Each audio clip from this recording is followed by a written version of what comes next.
The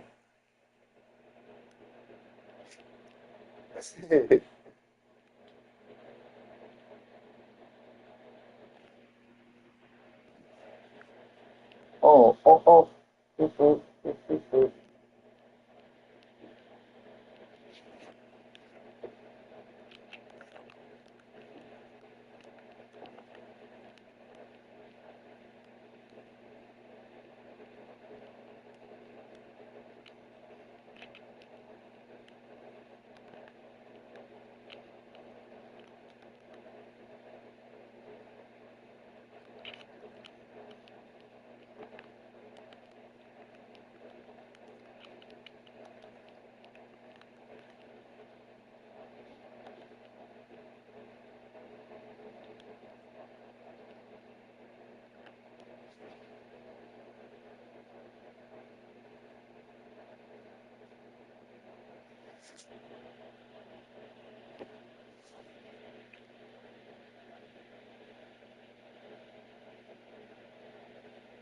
The ships on that route, and there's nothing necessarily. This is Aki, a convenience store owner who makes food for celebrities. But is the food actually good, or is Aki a fraud? So I found myself in Brooklyn to investigate further. Is the Aki way really worth the hype? So we got the chopped cheese with Jamaican patty and the bacon egg and cheese. This cost me a total of $44. $100, which I think personally that's kind of expensive. Let's start with the chopped cheese. I really like the Jamaican patty as the bun, but I think with all the hash browns and ground beef and bacon, it's making the sandwich a little dry. I'm gonna give this a 3.5 out of 5. Next is the bacon, egg, and cheese. Now I'm really excited for this one because it's a bacon, egg, and cheese with a honey bun as the bun. Just look at that glaze on the honey. You have such flavorful egg. You got a little bit of salty, a little bit of sweet. This is fine. I'm giving the bacon, egg, and cheese a 5 out of 5. Wrong with them sailing all the way around Australia either. Yet China's choice to do this is an unusual one, and the decision to give no notice about the live fire exercises is even stranger. Typically, military forces will give approximately 24 to 48 hours of notice to relevant governments before conducting any such exercise. This is just one reason why Australia has taken quite a critical and concerned view of these events. Andrew Shearer, Director General of Australia's Office of National Intelligence, called the move a provocative one. He stated, "Our preliminary view is that the deployment demonstrates China's growing capability to project military power into our immediate region, now matched by an increasing intent to do so. And at least some of its activities seem designed to be provocative. We judge Beijing intends to normalize this sort of presence, shape the response of those in the region, and observe and learn from our reactions." Judith Collins, Defence Minister of New Zealand, echoed Shearer's concerns, stating, "The weapons they have are extremely capable," while noting that such a strong Chinese force had never been seen in that area before.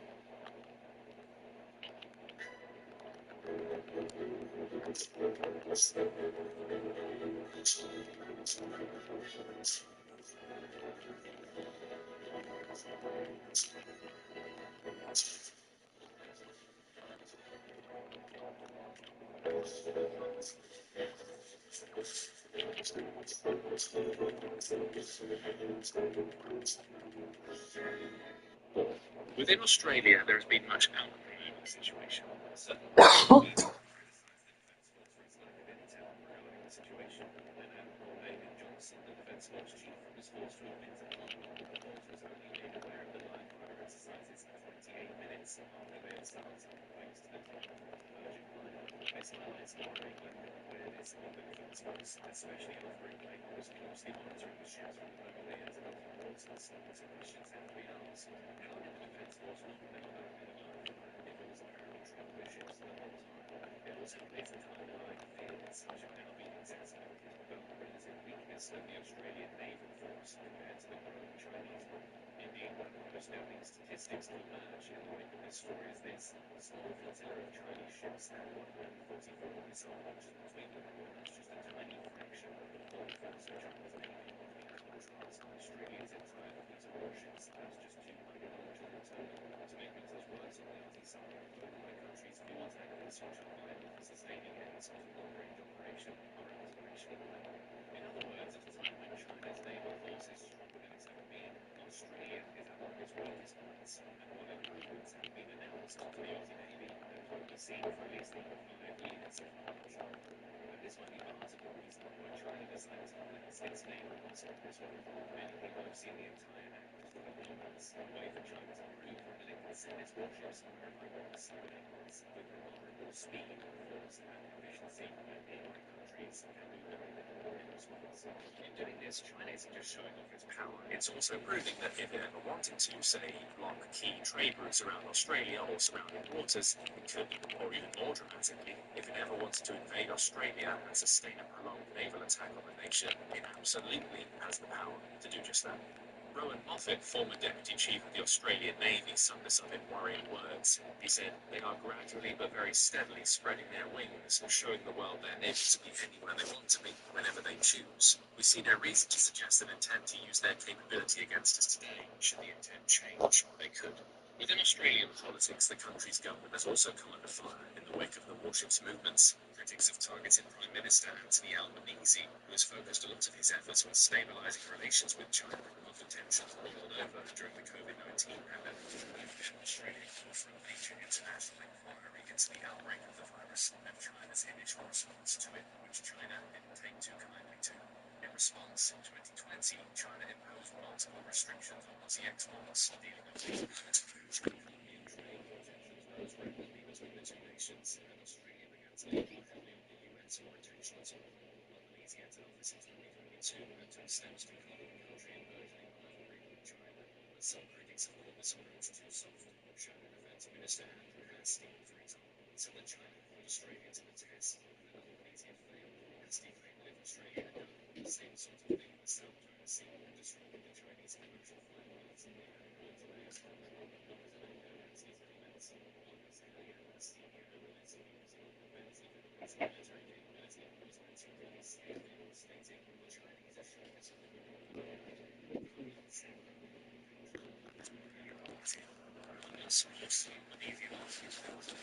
any sort of retaliation. Malaysia itself has also pointed out that Australian naval vessels now often sail through the South China Sea, leaving countries within their right. Where they wish for training and similar purposes. Meanwhile, as Australian politicians argue over the situation, mere weeks before the nation's next federal election, many experts have expressed concern about a deeper meaning behind China's actions. Several have pointed out the intriguing timing of the flotilla's voyage. It occurred not long after an American nuclear submarine docked at a naval base not far from Perth in Western Australia. An important US military official was also visiting Canberra, the Australian capital at the time. It could therefore be interpreted that China was not just making a statement to Australia, but also to the United States by showing off its naval might. This might be a direct response to the recent wave of tariffs that the US has imposed on China, among other nations. What's more, all of these actions have occurred just shortly into the second presidential term of Donald Trump, who has ushered in some major shifts to US foreign policy. Trump has clearly taken an America First approach. This quite clearly by cutting aid to Ukraine in a move that effectively aids Russia's aggression in Europe and puts the continent into a more perilous position. Because of this, questions have arisen about how committed the US under Trump would be to securing peace and stability in the Indo-Pacific region. Or would Trump take a similar approach and let countries like Taiwan and even Australia fend for themselves if China decided to expand its reach or even pursue an in a post-apocalyptic future world, humans flee to the trees to survive. They build tree houses and grow plants inside. The entire community works together, with younger members going out to find supplies and provide protection, while the older members and children focus on planting and making necessities. They developed techniques for making tools and weapons from tree resources, harnessed natural energy sources, and explored methods of arboriculture and fishing. Over time, they built an empire of tree houses, interacted and cooperated with other communities, overcame challenges, and eventually achieved a stable and peaceful life.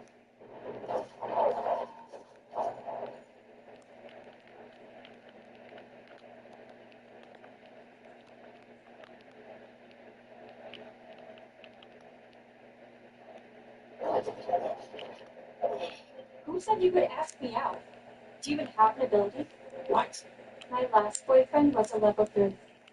You think I'd slum it with a level 1 loser like you? Oh, yes, I remember because we're bad partners. Unbelievable. I live in a world where everyone has supervision. Such an idea might sound fantastical, but there are grounds for people in this part of the world to be fearful, and the idea of China taking military action isn't beyond the realms of possibility. Indeed, a lot of signs suggest that China could have some dramatic long-term plans ahead. It's been notably expanding its naval force in recent years, building a colossal fleet of warships with enough weaponry to dwarf any other force in Asia. And we've seen those ships not just in Australian waters, but in other areas too. In recent times, for example, there have been reports of Chinese warships sailing around Vietnam, Taiwan, and Japan on numerous occasions. Japan's defense minister even recently revealed that Chinese ships were spotted in the waters around the Ryukyu Islands, a small chain separating Japan and Taiwan, a whopping 68 times in 2024. For the sake of comparison, China's ships were only seen in that area 21 times in 2021. This is yet another example of how China is pushing its naval forces further and further, making more and more trips and training exercises, and perhaps seeing how far it can expand without facing any real retaliation. What's more, it's well known that Chinese leader Xi Jinping hopes to one day take over Taiwan entirely. The country could then seek further gains in the future to expand its influence and strengthen its global standing, especially if the US does not stand in its way.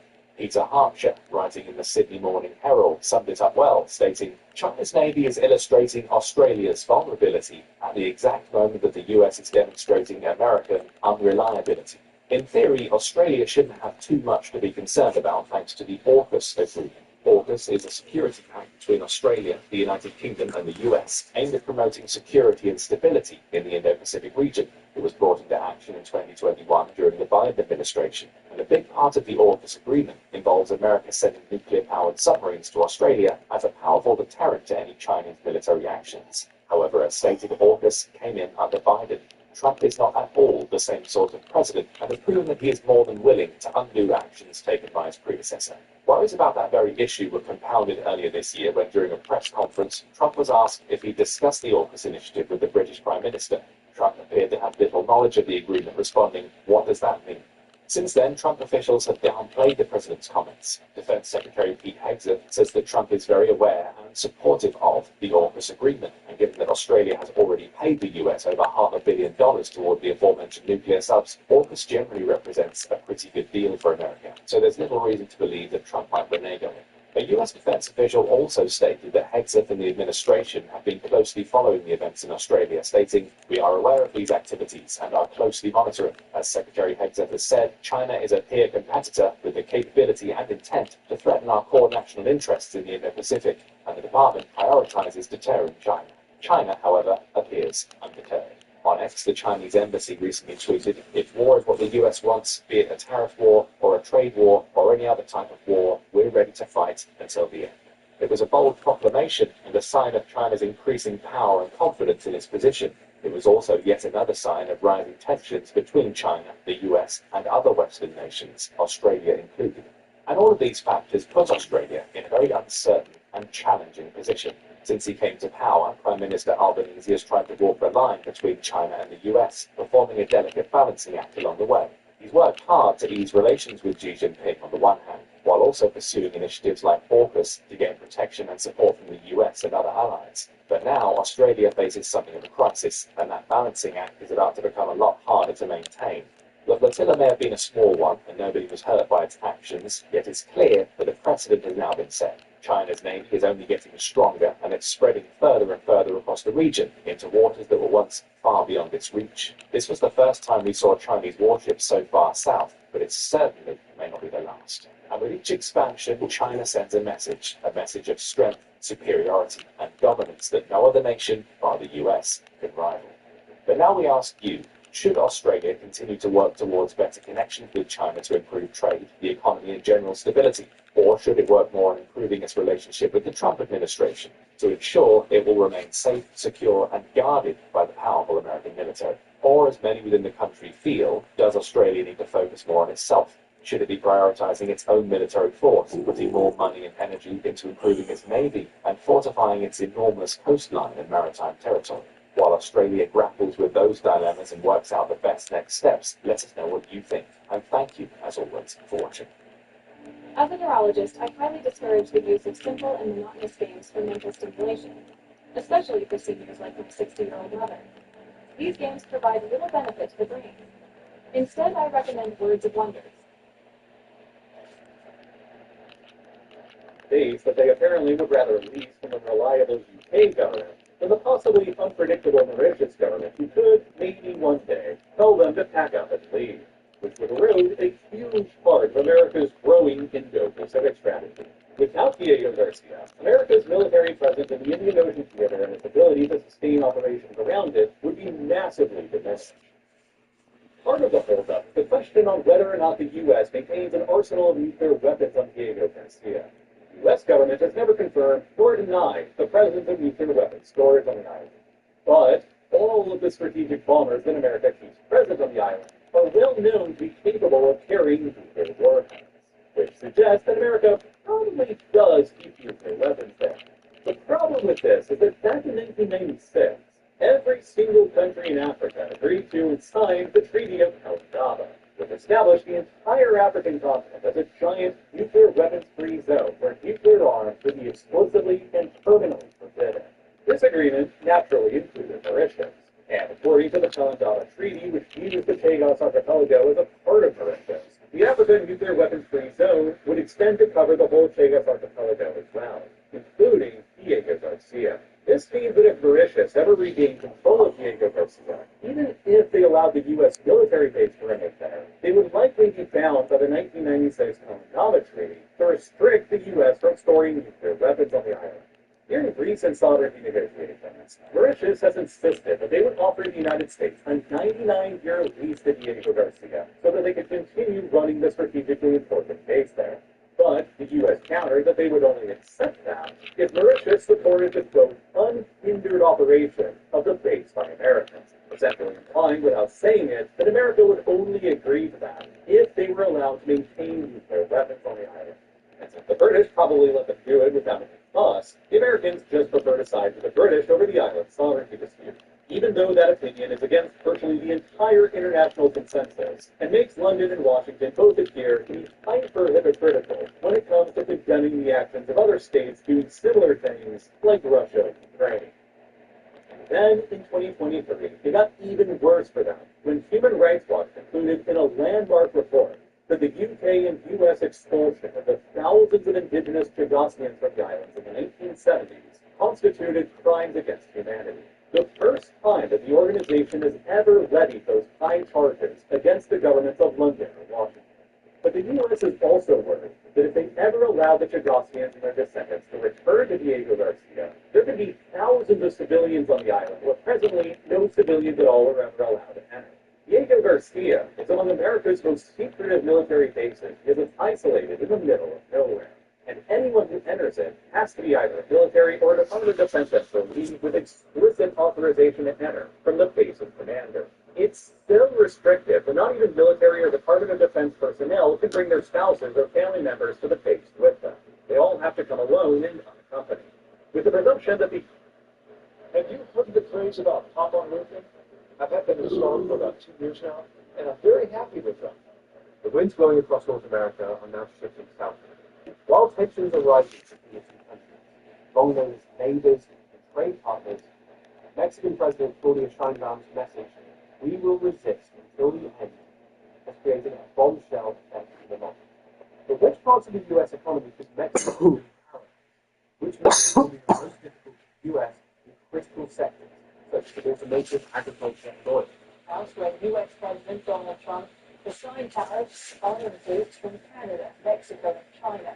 This starts in the U.S., where President Donald Trump is sending 1,500 troops to the Mexican border to boost security. We understand vast amounts of fentanyl have poured into our country from Mexico, and as you know, also U.S. President Donald Trump is delaying tariffs on imports from Mexico for a month, its President Claudia Sheinbaum says. He spoke to Trump on the phone earlier today. It shows that the diplomatic tension that has been rising rapidly in the recent period has almost reached the dimension of an economic Cold War.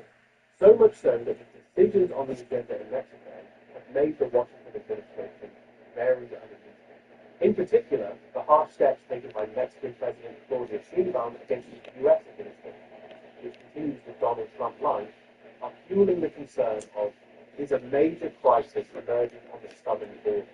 Sheinbaum's recent statements show that independent policies that have long been talked about in Mexico's system are now in the field. But is Mexico really preparing for a tit for tat with the U.S.? This is not yet a trend war. But both Mexico's radical decisions and the reactions from Washington suggest that this tension should not be underestimated. Some official sources have announced that the Mexican government has decided to impose heavy tariffs on some U.S. imports. Afortunadamente, ha prevalecido el diálogo y sobre todo el respeto entre nuestras naciones.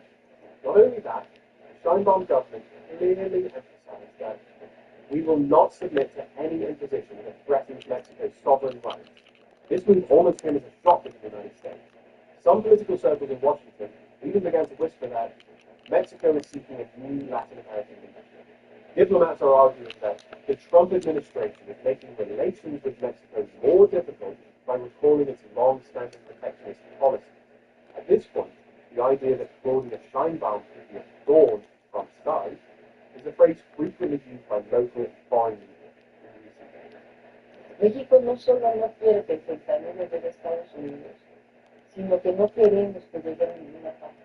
This is because Sheinbaum has repeatedly stated in her recent press statements that as long as the US does not change its view of Latin America, we will not hesitate to harden our policies.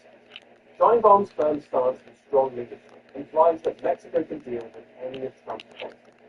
The day is coming when the Latin world will show its strength against the imposing style shaped by the Donald Trump rule. He told a press conference at the Mexican National Palace. This was perceived by pro-Trump politicians in the US as hostile rhetoric.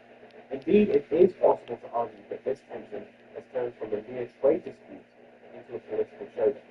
Scheinbaum is independent stance, while Trump supporters are calling for much tougher measures against the threat from the southern border. On the other hand, the real problem is based on migration and cartels, which have not been resolved in years. Mexico exports around 80% of its goods to the United States. The last free trade between the two countries exceeded $800 billion. But no matter how strong trade relations are, deep disagreements over security and migration policies continue to pit the two sides against each other. Scheinbaum calls White House that Mexican smugglers have an intolerable relationship with the Mexican government, offensive, defamatory, and offensive. Trump has made it clear that he is targeting Mexico to force it to stop the flow of migrants and drug traffickers into the U.S.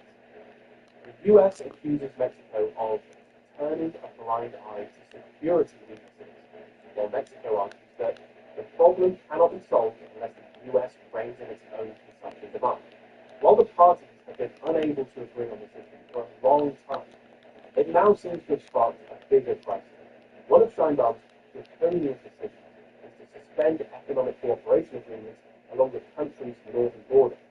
Due to unilateral pressure, we are freezing various cooperation projects that we have carried out with the United States in the border regions in recent years. The Mexican Ministry of Economy announced at a meeting. In other words, Mexico aims to rebalance the economy by limiting the duty-free crossing of U.S. companies across the border. This step has caused particular concern among the business community in the states of Texas and in Arizona. So what tariffs could Mexico impose against the U.S.? How dependent is the U.S. on Mexico? And what are Scheinbaum's trumpets? In this tension, the sheer volume of trade between the two countries stands out.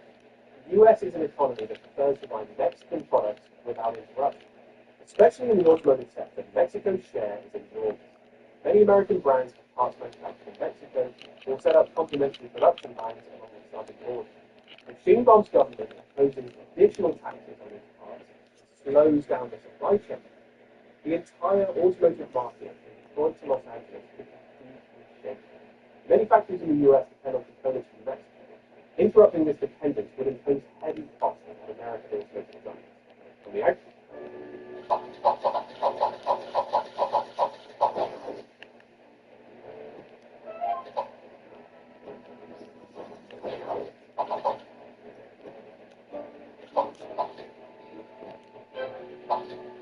agricultural front, the picture is even more interesting. Mexico sells huge quantities of fruits, vegetables, and meat products to the U.S. market. From California to Texas, restaurants, grocery chains, and even major food companies rely on Mexican products.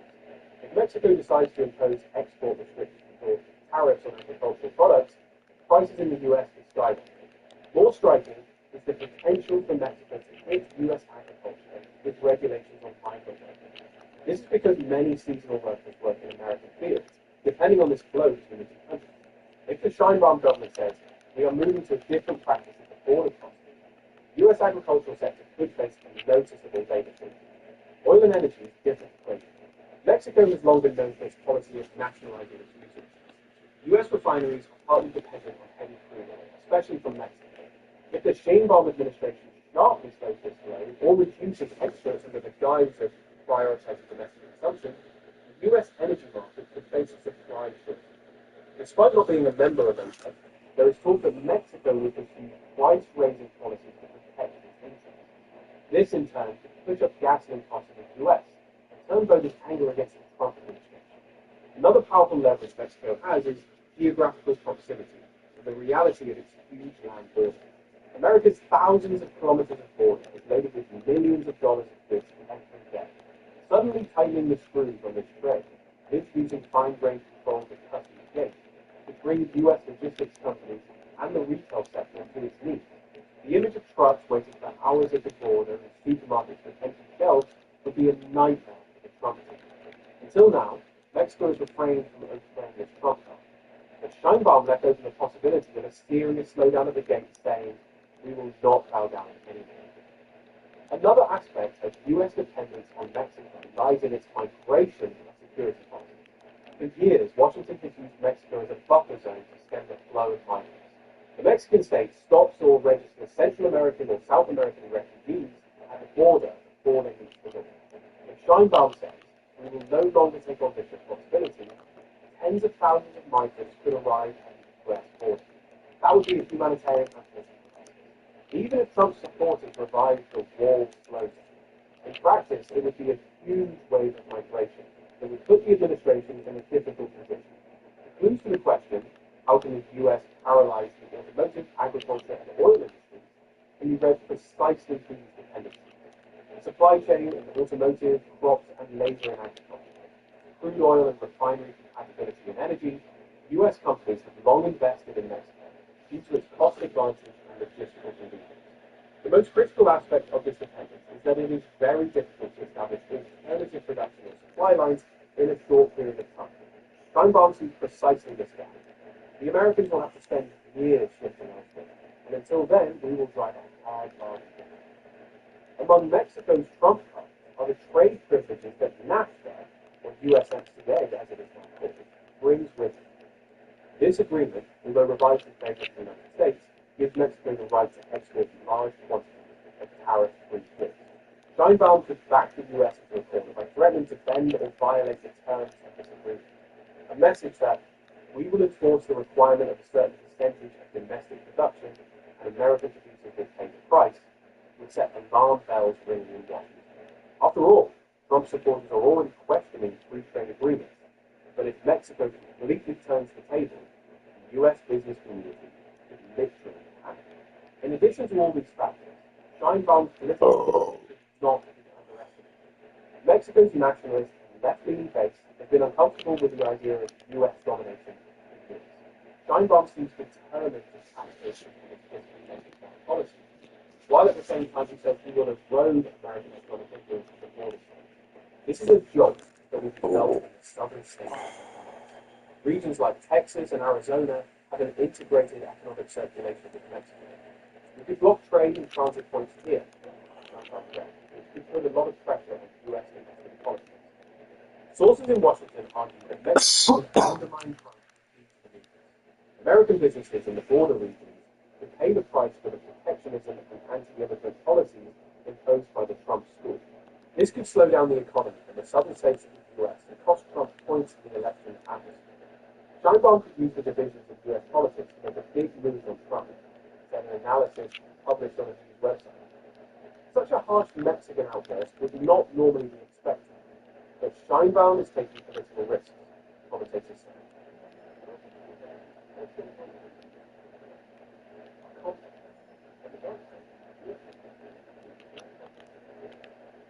Illegal migration through Mexico.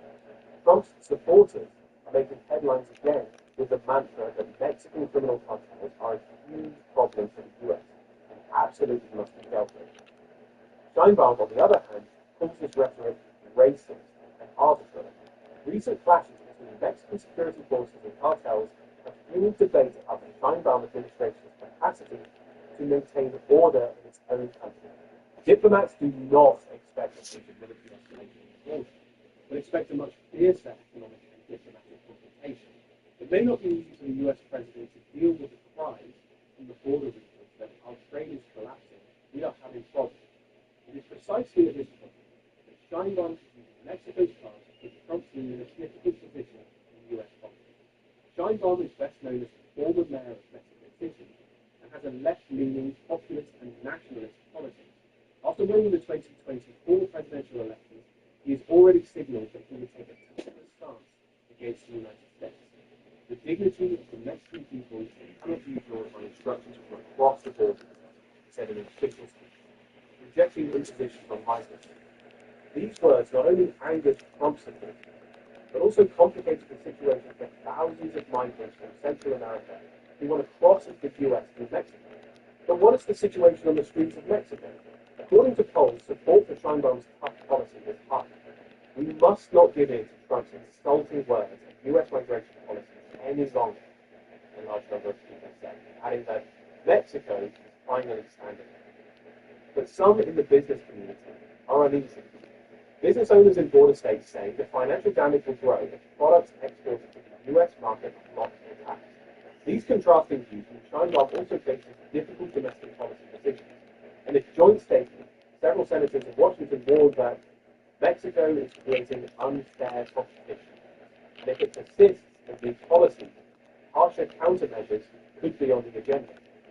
In other words, the Trump team could threaten additional tariffs and perhaps some sanctions to bring Mexico to its knees. Beyond that, it is possible that trade agreements with Mexico could be suspended or new immigration restrictions could be imposed. In any case, the arm wrestling on both sides is likely to extend. There is another issue behind this showdown besides migration and trade: energy. Mexico's huge oil and natural gas reserves have long been an investment field for the US companies. Sheinbaum frightens US investors with his statement, "We will reduce the share of foreign companies in the control of our energy resources." Strategic sectors will fall under the scope of national security, the Mexican Energy Ministry said in an official statement, signaling a review of some foreign partnerships. This is bad news for US oil giants. Operations in the Gulf of Mexico will either grind to a halt or face additional legal obstacles.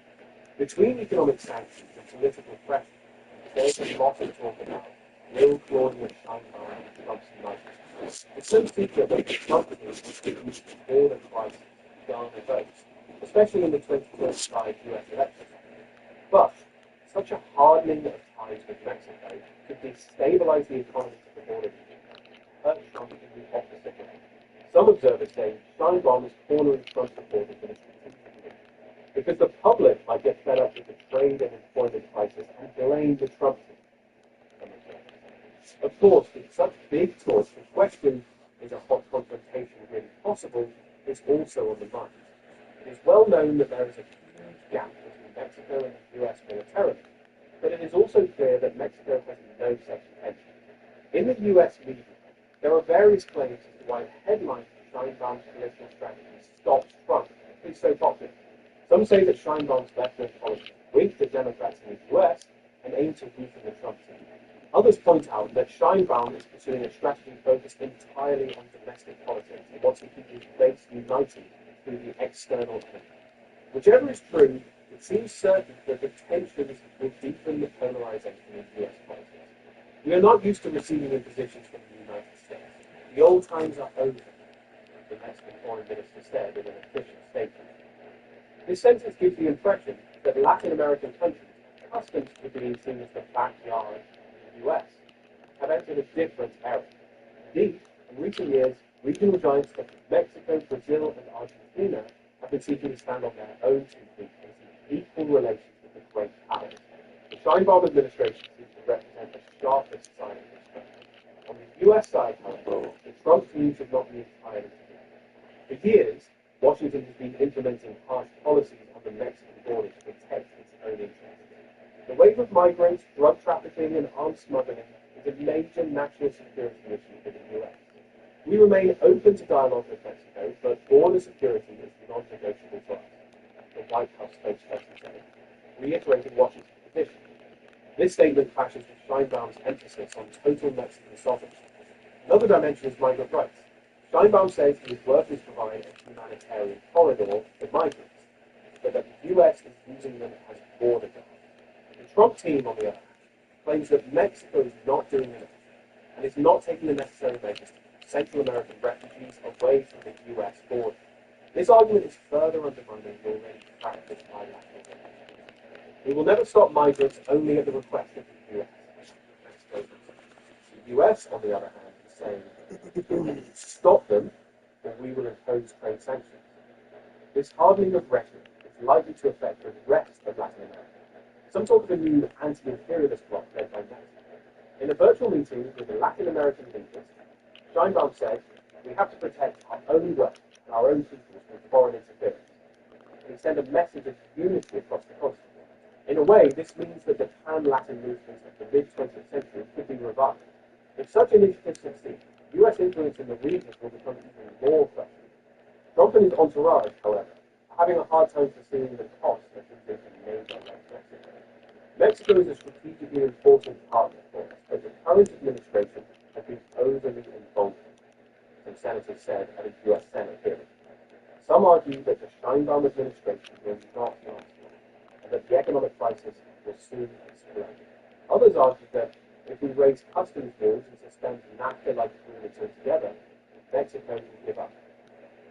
Analysts, however, recognize Sheinbaum's popularity and note that such an imposition would only exacerbate anti-American sentiment in the country. The oft-repeated phrase, "the biggest war is starting," suggests that tensions may not be limited to diplomatic notes.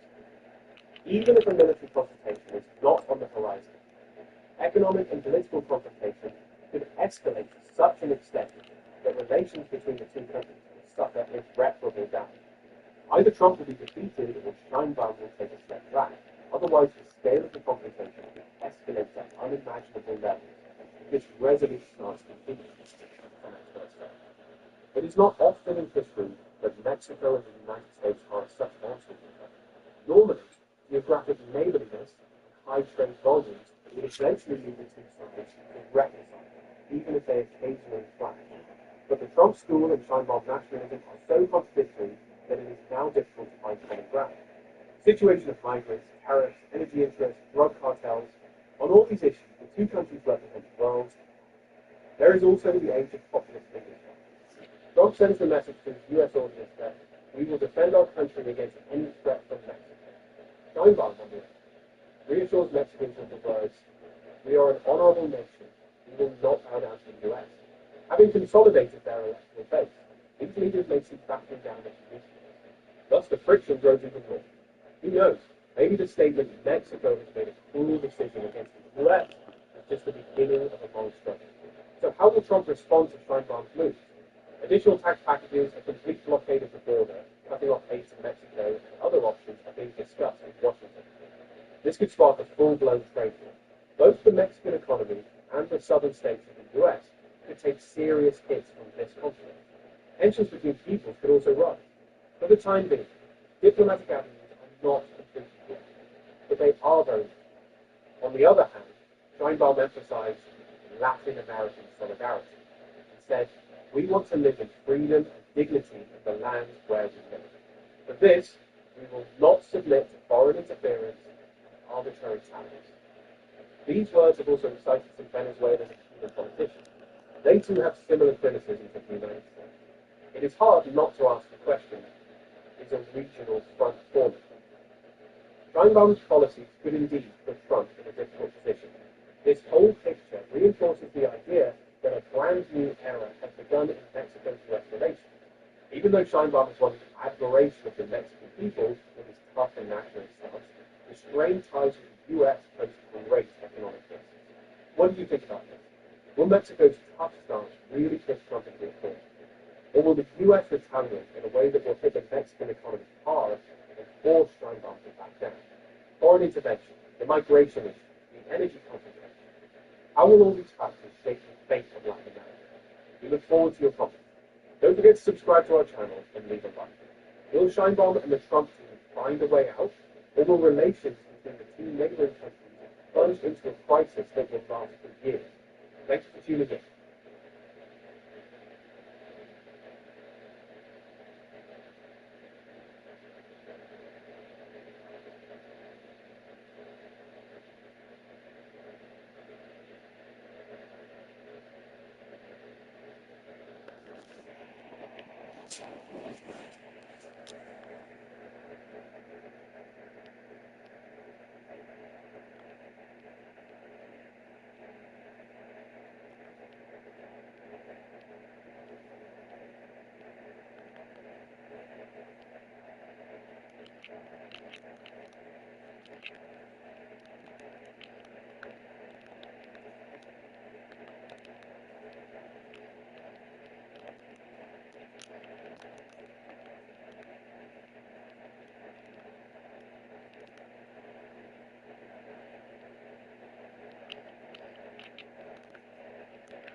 I am so angry, man. I'm gutturally angry. There's many screams inside of me waiting to come out. And they're going to. Look at my desk.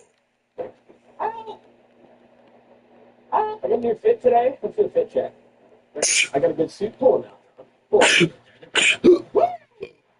Look at this. I look good and I feel great. This is me if I was a suit. In a suit rack. And then from the back,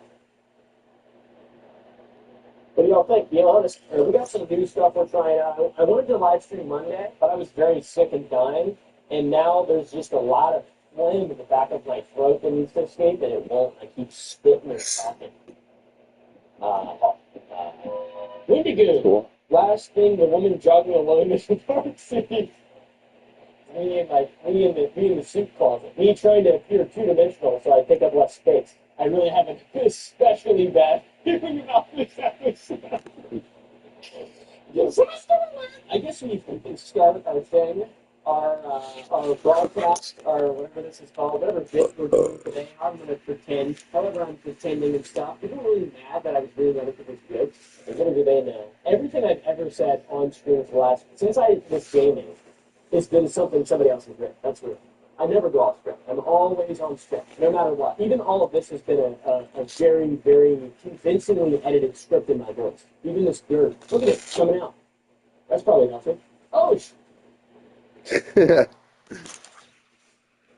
today we have a thing, whatever it's called. It's called the Global Absurdity Report. We don't have a graphic for it yet, but pretend like there's a really cool graphic. It's called the Global Absurdity Report. It's a bunch of wild, insane shit we've got. We actually have we got some feedback, some viewer feedback from the last episode. They said, stop wasting all that paper, you knuckle-dragging buffoon.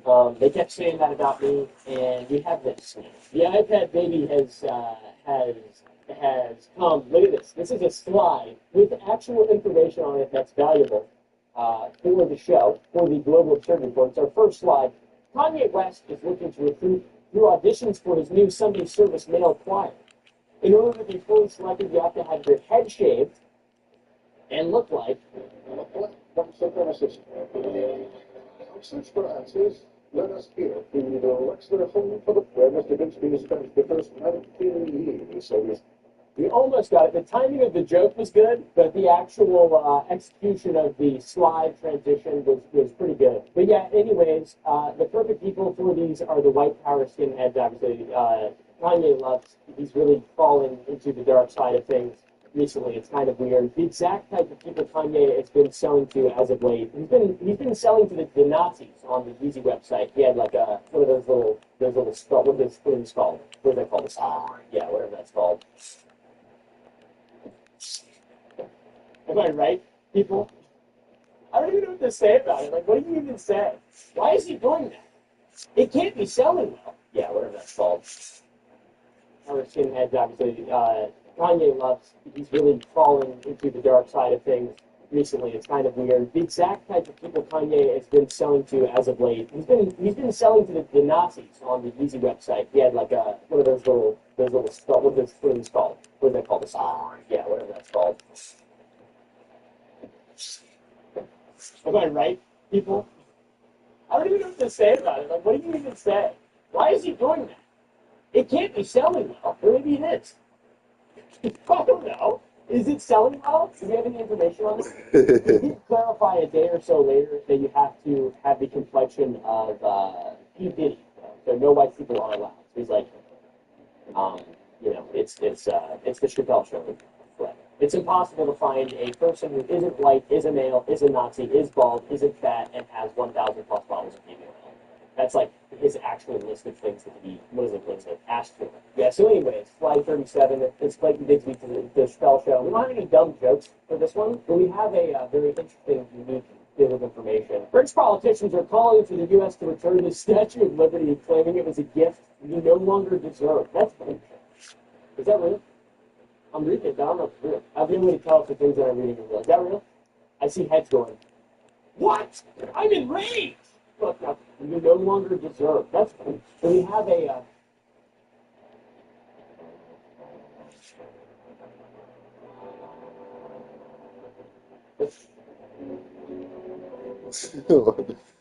What? interesting, unique bit of information. French politicians are calling for the U.S. to return the Statue of Liberty, claiming it was a gift we no longer deserve. That's bullshit. Is that real? I'm reading it, but I don't know if it's real. I have no way to tell if the things that I'm reading are real. Is that real? I see heads going, what? I'm enraged! You no longer deserve. That's bullshit. Is that real? I'm reading it, but I don't know if it's real. I have no way to tell if the things that I'm reading are real. Is that real? I see heads going, what? I'm enraged! Look, I'll cut it on 7. See, it is real. I told y'all. First of all, France. Rude. Second of all, since we live in a capitalist society, we'll sell it back to you. It's going to cost you 2.7. God, I'm just going to.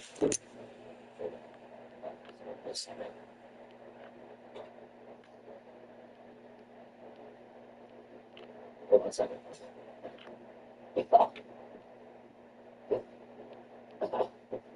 All right, I'm good. First of all, France, rude. Second of all, we live in a capitalist society. We'll sell it back to you. It's going to cost you roughly the $2.7 billion we gave to you from the Marshall Plan. You take Venmo, Cash App, Apple Pay, or Trump Bitcoin.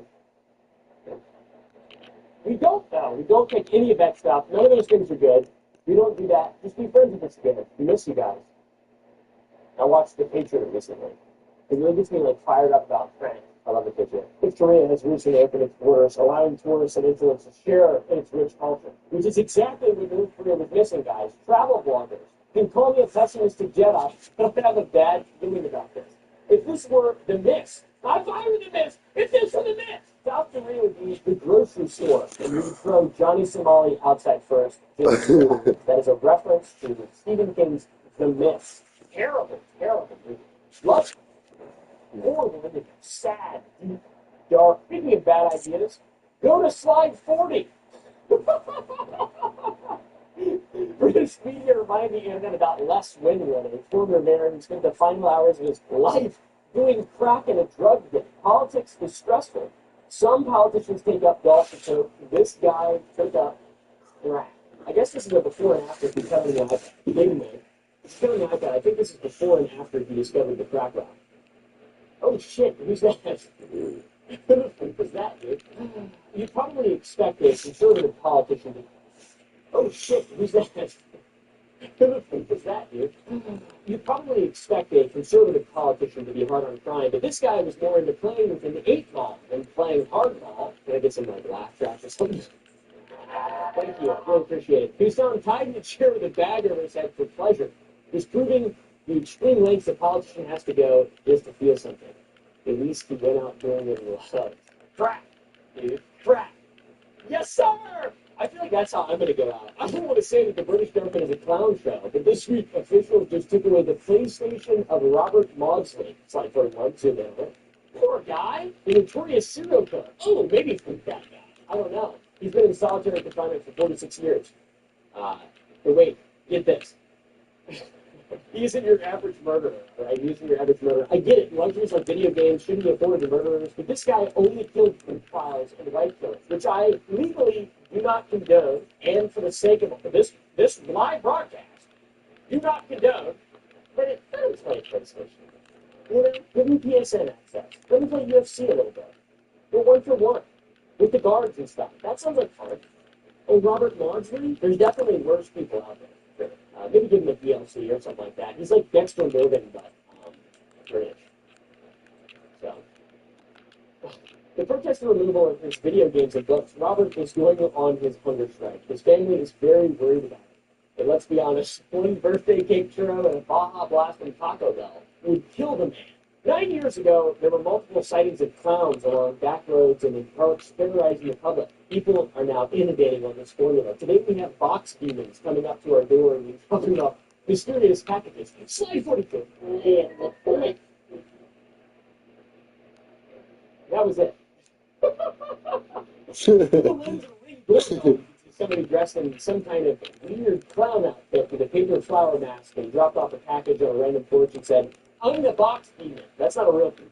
I fight demons every single night, and they never show their face. If I've learned anything from my spiritual warfare. I'm constantly engaged in spiritual warfare. Cut him on. Tim? Me? Tim? Me?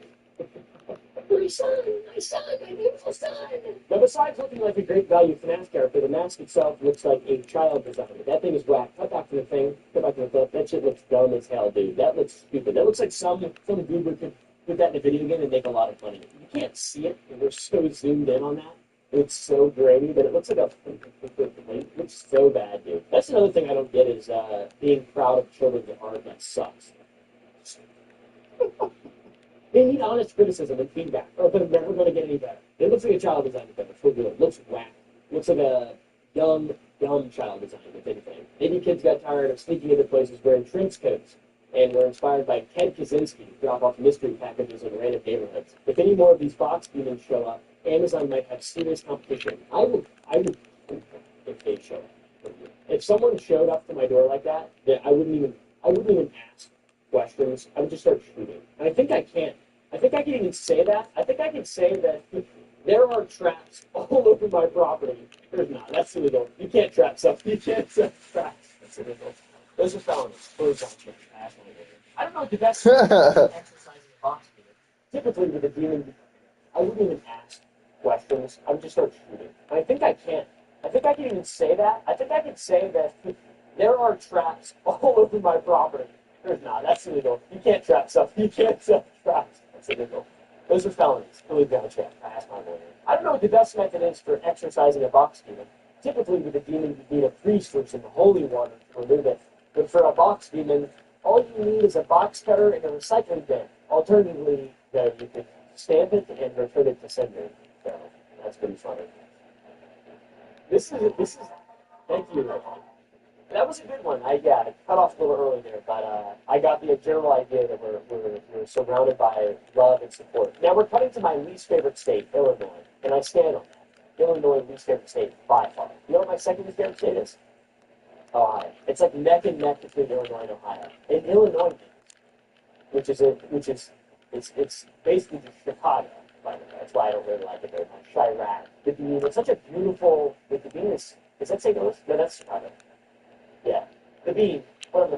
The people have voted for a new state flag in Illinois, and I think that's very funny. Cut to the iPad. See, that's their new flag. The old one was a true ripoff of the Great Seal of the United States, which included an eagle and an olive branch, and the new one. He's got Captain America's shield or some shit. I have no idea. It's been the same design forever since it was created in 1818, and it was fully established in 1868. It's one of the longest standing flags that hasn't been changed in centuries, but they changed it. Which is pretty cool. In March 2023, the Illinois State Senate approved a new commission dedicated to exploring a new design for the flag, and the commission chose a few flags that were submitted by the public. And in January and February, the people were voting.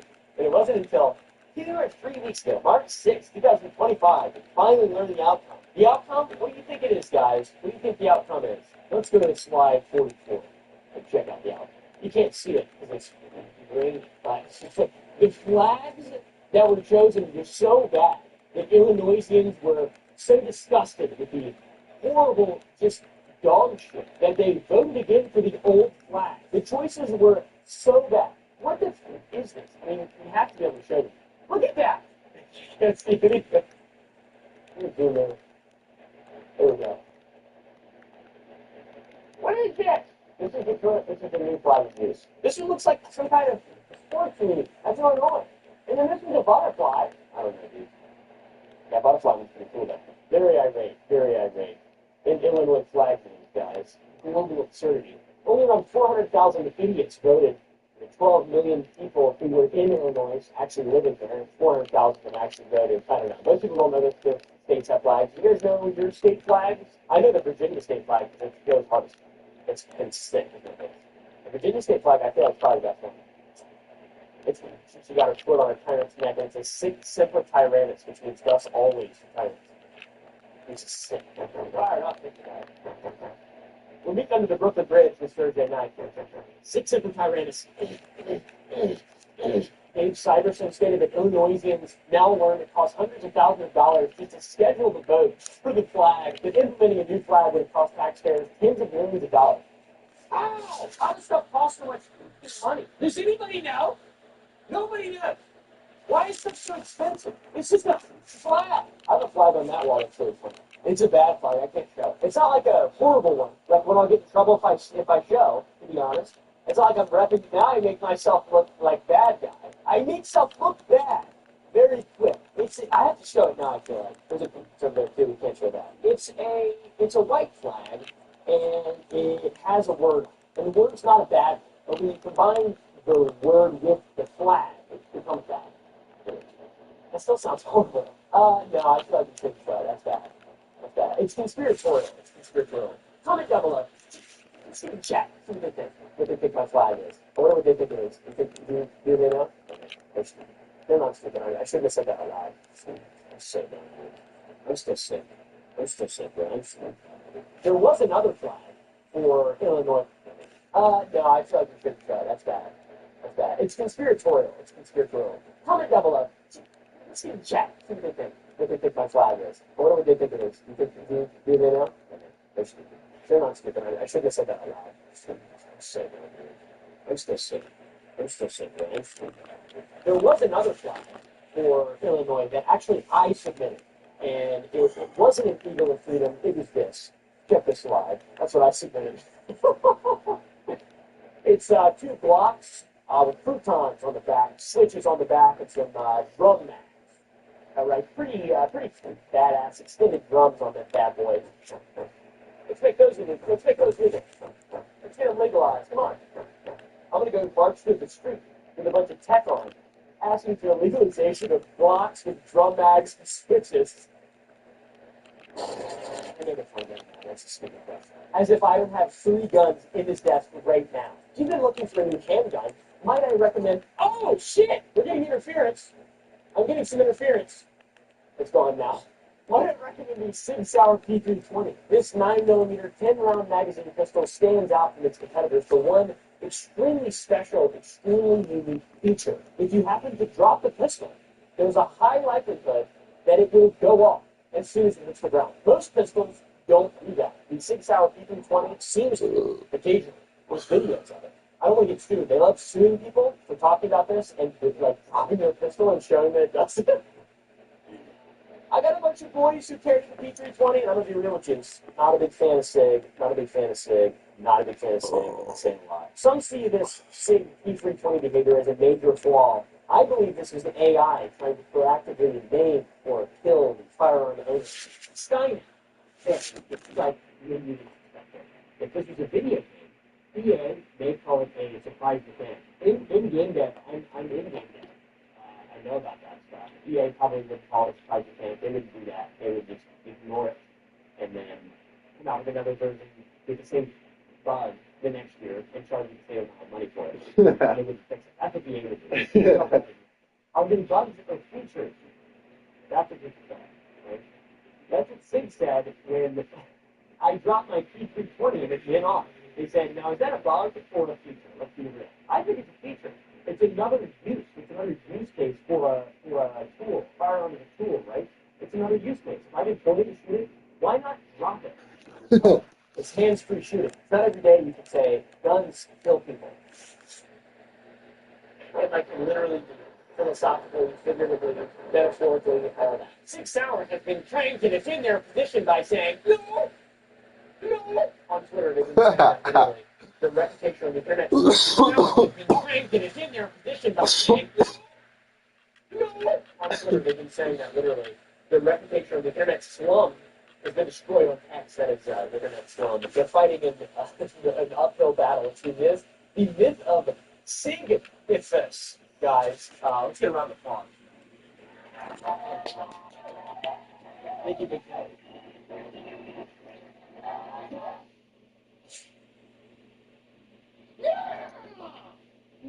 Speaking of Twitter, people are once again taking things way too seriously. Let's go to slide 47. Oh, I think what's that even mean? What is that even? What the? I have no idea what this little weird butt plugs. Chess.com made a silly little post asking for suggestions to rename the bishop piece. And rather than seeing it as just people lost their mind from the chess.com, of all things is trying to erase history and burn the sacred cow that is the name of the bishop piece. Apparently, people are weird about chess, and people who play chess are really weird as well, I've noticed. They're like smart and stuff. And they think beyond just what they can see in front of them, which I've never been able to grasp that. You ever think about things that are like not here on this desk? Like this bag, for example. I don't know what's in this bag, or what the consequences of my actions are. I didn't know a bishop was a piece of chess. People are seeing it as a joke, though, which is very unfunny to chess experts. I was going to say something else, but I can't cut it. I can't cut it, so I'm not going to say it. It was really upset. It was really upsetting. Come on, guys. It totally looks like a lobster claw with a sweet, succulent nipple right on the top. Cut back to the iPad. That's exactly what it looks like. We're changing the bishop piece to the lobster claw with a sweet, succulent nipple. Eric S. Raymond said, the secularist, atheist chess fan who thinks you should stop your attempt to erase bishop of the bodily fluid orifice of your choice. Some traditions should not be messed with, even if they have religious connotations. Thank you, Raymond. Bro, what are you talking about? Galloway Woodward said, those are bishops. They've been referred to as bishops since the early Middle Ages and will continue to be called bishops. All right, God, why can't they just change the name to these philosopher called bishops? Give me chess heads and chat. The flag. Oh, yeah, I got to get flag now. I got to bring the flag out. It's a false flag. Get it? It's like I'm making fun of Alex Jones or whatever. I'm just gonna take a little rest. I'm so tired. I didn't sleep enough last night, dude. I ain't been sleeping good. I've been sleeping bad. I've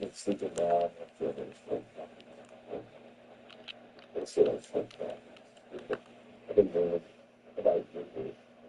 I've been in the canvas. I've been in the canvas and I've been so.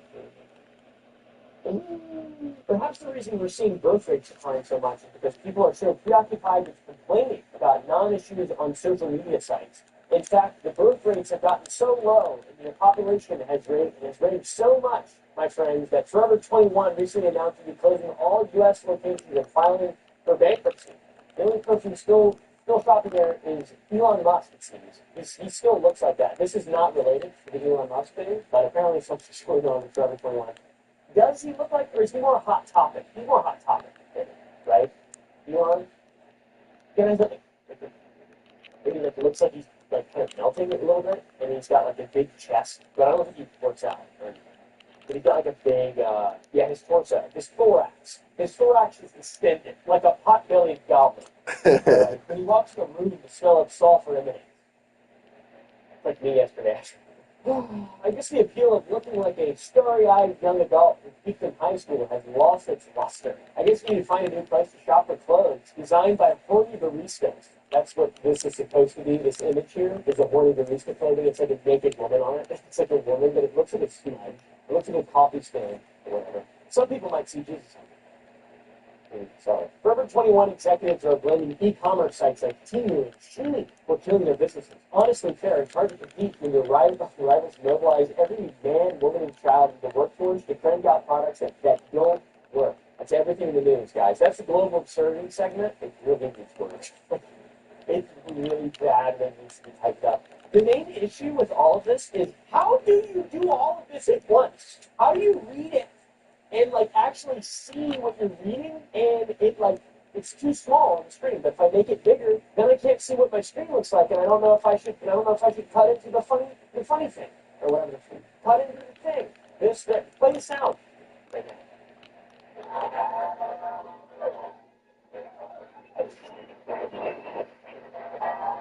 I'm crashing out this episode. This is the JFK Files rabbit hole. I'm really excited about this. I've been waiting for the JFK Files for a really long time. I think we have the right slide here. If you kind of move that slide, we have a hole, a rabbit. It looks like Trump's head on the rabbit, and then it says JFK Files. It's a very well-made thing. It's a very well-made thing. You know, it's a visual cue, if you will. Rabbit hole graphic with Trump's face superimposed on the rabbit, diving down a hole labeled JFK Files. That's literally it. That is the prompt that was used to get it. So as all of you know, or some of you, maybe, probably not that many of you, most of you, I'm sure, actually don't care that much. Former President Trump and current President Trump recently released the long-awaited JFK assassination files. I've been super excited about this. Big conspiracy guy, love conspiracy, love JFK, and the files apparently are fully unredacted. Transparent. I'm just now realizing JFK was assassinated. President John F. Kennedy, former President John F. Kennedy Jr., that wasn't him, that was his son. That died in a plane crash. I'm so dumb. President John F. Kennedy was shot while riding in a motorcade in Dallas, and there is much speculation as to who shot him and how it happened exactly.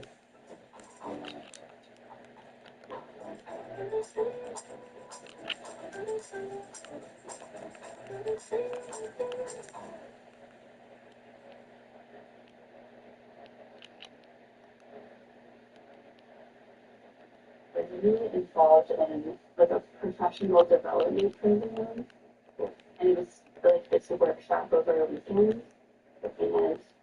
And in the workshop, I just like felt this.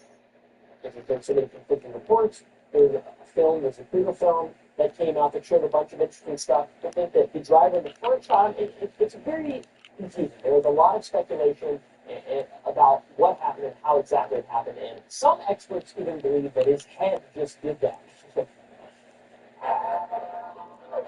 Yeah. For some reason, this is a related slide. Anyways, for decades, conspiracy theorists have speculated about who really killed JFK. I have speculated about who really killed JFK. Was it the CIA? Was it the Mafia? The Illuminati? Was it Ted Cruz's father? I didn't speculate that, but Trump actually suggested it's one of his 2016 campaign stops that Ted Cruz's father had something to do with the assassination of JFK, which is crazy. And now Trump is claiming he was fully released, and it appears as though most of the files have been released. All the secret shit that we've been waiting for since the 60s and that has been released and actively being released since 1992. He announced on Truth Social stating, I have just fully declassified all of their long sought after JFK documents. My DoorDash order was late. Period, no tip. I don't know why he does that here.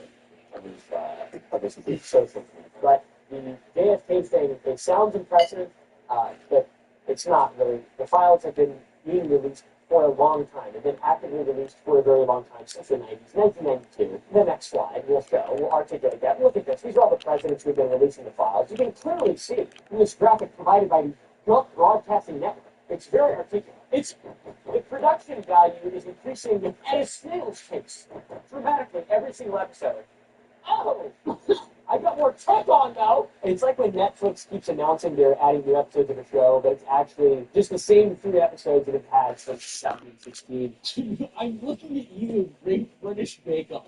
I don't watch that show, but apparently that's something that they've been doing. Anybody who watches the Great British Bake Off has been suffering because of the fact that they keep re-releasing the same shit over and over and over again.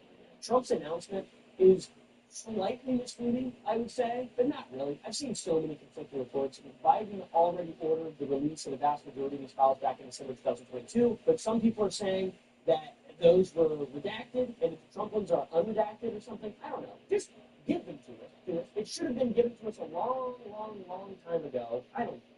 But the idea of taking credit for something just randomly is really fun. I love that you can just do that in politics. It would be like me announcing that I just now invented electricity, and I'm responsible for all of this, everything. The phone you have in your hand, I came up with that last week, actually. So what it was in this tiny fraction of files, the whole story is big. It's massive. There was 2,400 new records, something like that. 3,000, 3,500, 2,500, thousands of new records were released, and it's like 80,000 pages or some bullshit. I put that number right out of my ass. I have no idea what it was. So what exactly was in this tiny fraction of files that Biden didn't release? Well, the Associated Press researchers estimate that approximately 3,000 to 3,500 files, the ones that were still unreleased by Joe Biden, either wholly or partially. It doesn't say what was in it. The text doesn't actually say. So, stuff was in it. Nothing interesting. It was nothing cool. Nothing at all. No smoking gun. I'm going to give you a spoiler alert. Nothing. Shuba D was in it. Shuba D was in it, dude. Shuba D was in it. I don't know. The National Archives say that they have released all the records that were previously withheld for classification. That experts like Jefferson Morley of New York. This graphic provided by the Gulf Broadcasting Network. It's very articulate. He still looks like that. This is not related to the Elon Musk thing. Apparently something's going on with Forever 21. Does he look like, or is he more a Hot Topic? He's more a Hot Topic than it, right? Elon? And he looks like he's kind of melting a little bit, and he's got a big chest, but I don't think he works out or anything. And he's got a big, his torso, his thorax is distended, like a pot-bellied goblin. All right. When he walks in the room, the smell of sulfur emanates. Like me yesterday. I guess the appeal of looking like a starry-eyed young adult who came from high school has lost its luster. I guess we need to find a new place to shop for clothes, designed by horny baristas. That's what this is supposed to be. This image here is a horny barista clothing. It's like a naked woman on it. It's like a woman, but it looks like a smudge. It looks like a coffee stain or whatever. Some people might see Jesus in there. Forever 21 executives are blaming e-commerce sites like Temu and Shein for killing their businesses. Honestly fair, it's hard to compete when their rivals mobilize every man, woman, and child in the workforce to crank out products that don't work. That's everything in the news, guys. That's the global absurdity segment. It really needs work. It really badly needs to be tightened up. The main issue with all of this is, how do you do all of this at once? How do you read it and actually see what you're reading, and it's too small on the screen? But if I make it bigger, then I can't see what my screen looks like, and I don't know if I should cut into the funny thing or whatever. Cut into the thing. That play the sound. right now.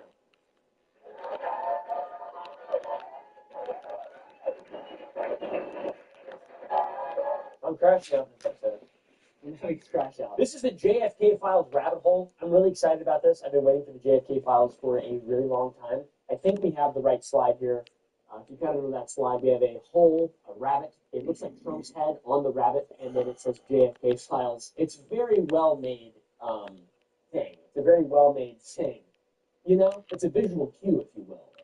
Rabbit hole graphic with Trump's face superimposed on the rabbit, diving down a hole labeled JFK Files.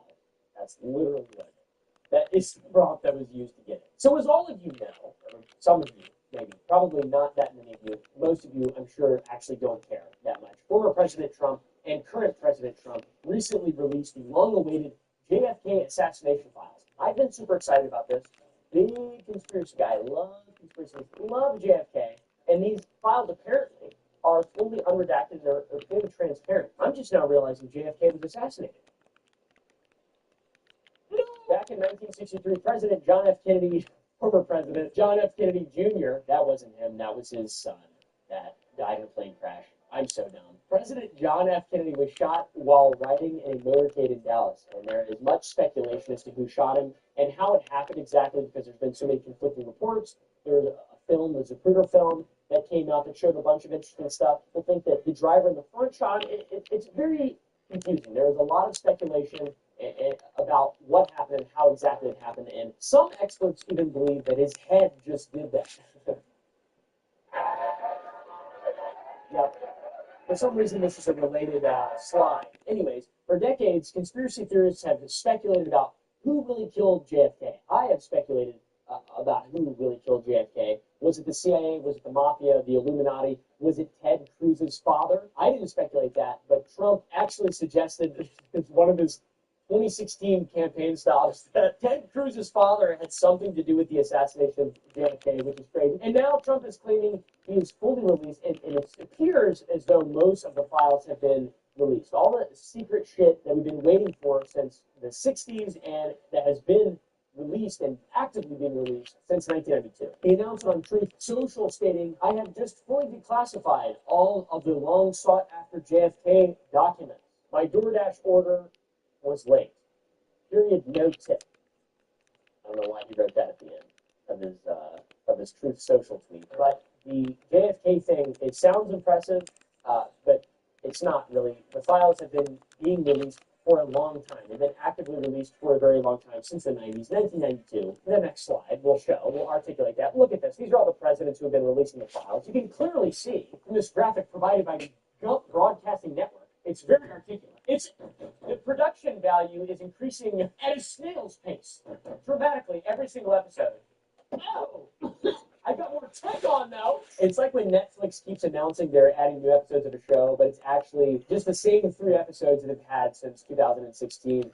I'm looking at you, Great British Bake Off. I don't fucking watch that show, but apparently that's something that they've been doing. Anybody who watches the Great British Bake Off has been suffering because of the fact that they keep re-releasing the same shit over and over and over again. Trump's announcement is slightly disappointing, I would say, but not really. I've seen so many conflicting reports. Biden already ordered the release of the vast majority of these files back in December 2022, but some people are saying that those were redacted and that the Trump ones are unredacted or something. I don't know. Just give them to us. It should have been given to us a long time ago. I don't know. But the idea of taking credit for something just randomly is really fun. I love to do that in politics. It would be like me announcing that I just now invented electricity and I'm responsible for all of this. Everything, the phone you have in your hand, I came up with that last week, actually. So what it was in this tiny fraction of files, the whole story is big. It's massive. There were 2,400 new records, something like that.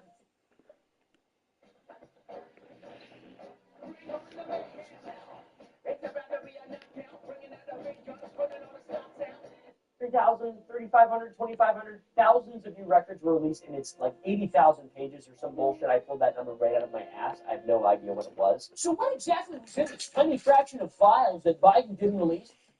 Well, the Associated Press researchers estimate that approximately 3,000 to 3,500 files The ones that were still unreleased by Joe Biden, either wholly or partially. It doesn't say what it is. The text doesn't actually say. So, see, stuff was in it. Nothing interesting. It was nothing cool. Nothing at all. No smoking gun. I'm going to give you a spoiler alert. Nothing. Shuba D was in it. And Shuba D was in it, dude. Shuba D was in it. I don't know. The National Archives say that they've released all the records that were previously withheld for classification. But experts like Jefferson Morley of the Mary Farrell Foundation claim it's like me saying someone's name and where they work. It's going to make it seem any more. Experts like Jefferson Morley, my good old friend over there at the Mary Farrell Foundation, claims that what was released Tuesday didn't include 2/3 of the promised files and any of the recently discovered FBI files or 500 Internal Revenue Service records. So fully declassified means partially declassified, and we did get hoodwinked with the Epstein list recently. I don't trust anything that anybody does anymore. I've been lied to so much, and that's why from now on I'm going to be taking out all of my frustrations, which are a lot, on you, the viewer at home. So just expect my videos to be full of lies, misinformation, death hoaxes. I might just start hoaxing deaths. Actually, there's a guy on my team. You know Tara? Remember Tara? She died last week. I didn't tell you guys. I didn't even mourn her. I didn't even grieve for that long. It was sad. Her birthday's on Saturday. I don't know yet. Partially declassified, but we go to slide 56. How about that? Check that out. I don't think that has any relevance at all to what we're talking about here, unfortunately. Let's get here. Let's go back to the slide. Get some puffs on that thing. Get some puffs on it. How about that? So what's actually in these new release documents? Well, my friends, they include CIA documents linking, you'll never guess, Lee Harvey Oswald to the crime, and also to KGB intelligence, which makes sense, which sort of confirms that there was a level of involvement from the Soviet Union. They at least conducted their own investigation into Oswald after the assassination. He went to Russia, and that was like the whole story. It's the Cold War or whatever. It was Russia. It was the Ruskies. Either that was the Cubans. It was the Cuban nationals. That's what people always said back then. Operation Woodrow Wilson, Operation Northwoods. I don't know, dude. It's dark. History's dark. History's dark. November 1991 memo states a KGB official by the name of Nikonov reviewed 5 thick volumes, that is a quote, on Oswald, and was so confident that Oswald was at no time an agent controlled by the KGB. I think this is something related. Look at that. It's not even grainy this time. It's actually really high quality and makes a lot of sense and adds context and value to your viewing pleasure, to your live viewing pleasure. Can I sleep? The files also mention a former U.S. Army intelligence officer named Gary Underhill. I cannot make it through a single sentence without just my fat tongue just gets in the way of my small mouth and my weird, misshapen head. The files also mention a former U.S. Army intelligence officer named Gary Underhill, who fled Washington, D.C. the day after Kennedy was shot, and he appeared very agitated at a friend's home in New Jersey. According to a memo from June 1967, Underhill confided that a small clique within the CIA was responsible for the assassination, and he feared for his life. And this might not be him. Oh, that is him. Yes! He looks like a human minion a little bit. The memo goes on to say that less than 6 months later, Underhill was found shot to death in his Washington apartment, and the coroner ruled it a. But Underhill was shot behind his left ear. So, yeah, that's just like typical stuff. Happens all the time, especially in Washington, D.C. There's also information about a CIA plan called Operation Trump that tried to recruit high-ranking Cuban officials to overthrow Fidel Castro. It's known to history buffs as the Bay of Pigs 2 Electric Boogaloo. I need to go to slide 60. Wait, that's it. Yep, that's the right one. That's a kind of a sick-looking magazine, dude. Here's the kicker, though. There's nothing in these files that proves any kind of grand conspiracy, unfortunately for me, or dramatically changes any understanding of the assassination. There's no smoking gun, no aliens, no time travelers, no confirmation that JFK's head just did that, unfortunately, which I think that is what happened. That's my personal conspiracy. I have a lot of personal conspiracies that I don't share with people, and that is mine for that one. But obviously, this did not stop people from going wild with speculation online. Websites like X, it's all lies. It's all lies. Everything you see is a lie somehow. There's some kind of lie involved. There's some kind of look at this. It's like, no, actually that came out 20 years ago, and you're just pretending like it was just released. Actually, you added that to it. You put that overlay on that star of David. You did that.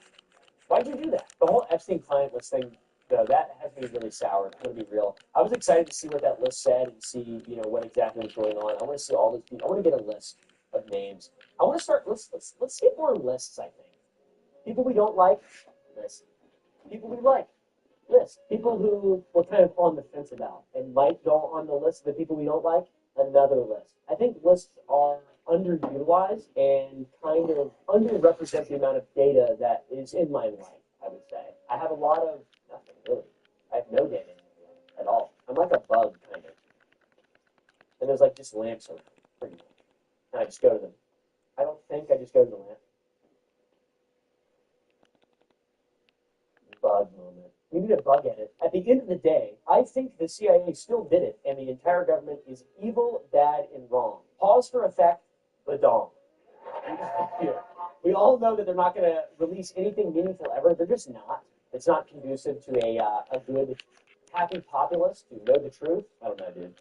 People die when actual things get released because they're released against the will of the government, or they end up like Snowden. Then it says and go to slide 69. I think we went a couple ahead or something like that. What is that? Oh, that's my piece and word joke that I skipped over because it was so dumb. Who's that? Whose children are those? We have to do F and B now. Get ready. You're about to see some fucked. Look, Dr. Squat's natural body wash. Sydney Sweeney body wash. What's your wish? It could be anything. Coconut. Earthquake. Dr. Squatch body wash. For men, this is for natural.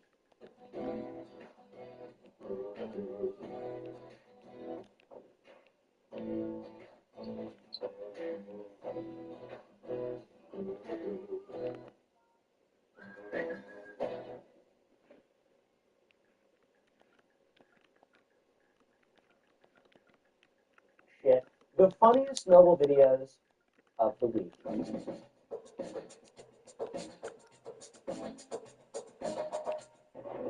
Yep. Let's pretend like I didn't just do that. Oh, look at him. He's falling on the rock. Oh, God. That's so stupid. Why would you ever do that?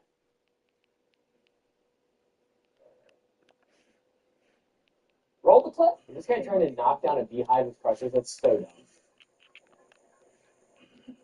Oh, no. Oh, no. I mean, that doesn't even make any sense. There's never been an instance in my life where I've ever looked at some kind of bee incorporation or bee house, bee village, whatever it may be, and thought, this will be fine if I can't run away. If I poke this will be fine if I'm crippled or whatever. Being crippled. Imagine somebody in a wheelchair going up to a beehive. That's a funny thought. It's a funny image. I'm going to think about that for a second. They say to never dive into shallow water. I say, shut up, communist. That was a pretty funny video. Apparently, literally, oh, God, that's an ironic one, too. God, literacy is on at an all-time low. Stop, Travis.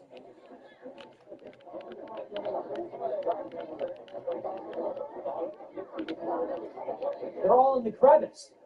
Don't go to the crevice, dumbasses. See, if we, what's crazy is I'm immune to the herd mentality when it comes to physical things like this. If I went there, everyone that I know would be in the crevice on the little bridge that's going to break, and I'd be like, look at this sign. It says on the sign not to do that, which means I'm not going to do that. All right. And when I was a kid, I buried porn images. Many magazines. They're still there, and they're all hustlers. And they're disgusting. They're vile.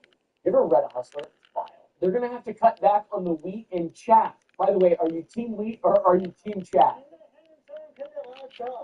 I love listening to people speak Arabic.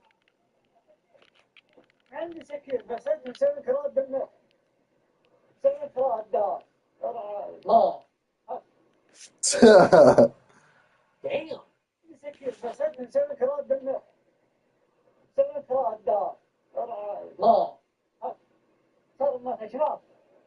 Damn. Damn, he's overweighted on that thing. It's a camel. That camel tipped the. I didn't even know what it was. I was like, what is that? What even is this, dude? Get that camel up. Get that little son bitch up. I will say there is not a. So I find it difficult to relate to things sometimes. Like I'll see videos of like Chinese dudes cooking, and I'm not like I could do that. That's me for real. Or you see videos of like like Indian street food videos or whatever. Like, it's hard to relate to a lot of content that's coming out of the world for me, except for everything that comes out of the Middle East. Something about Middle Eastern content, I feel like they're just good old country boys out there having fun. Especially those videos where they drive really fast in Saudi or Dubai, and they're just like endangering everyone around them, and women just now recently are allowed to drive. It's very deep south. It's very deep south. I'm not saying I like it, but I can relate to it. All right, these are top inventions, so hopefully they're not as TOS. This is Covenant weaponry in the hood. This content is no longer available. That means it was really good. Great to show on YouTube. Real helicopter created out of scrap, ready to raid the cargo ship in Rust. Am I right, fellow Rust players? I don't play Rust. Oh, that's cool. It's like a hind made out of trash.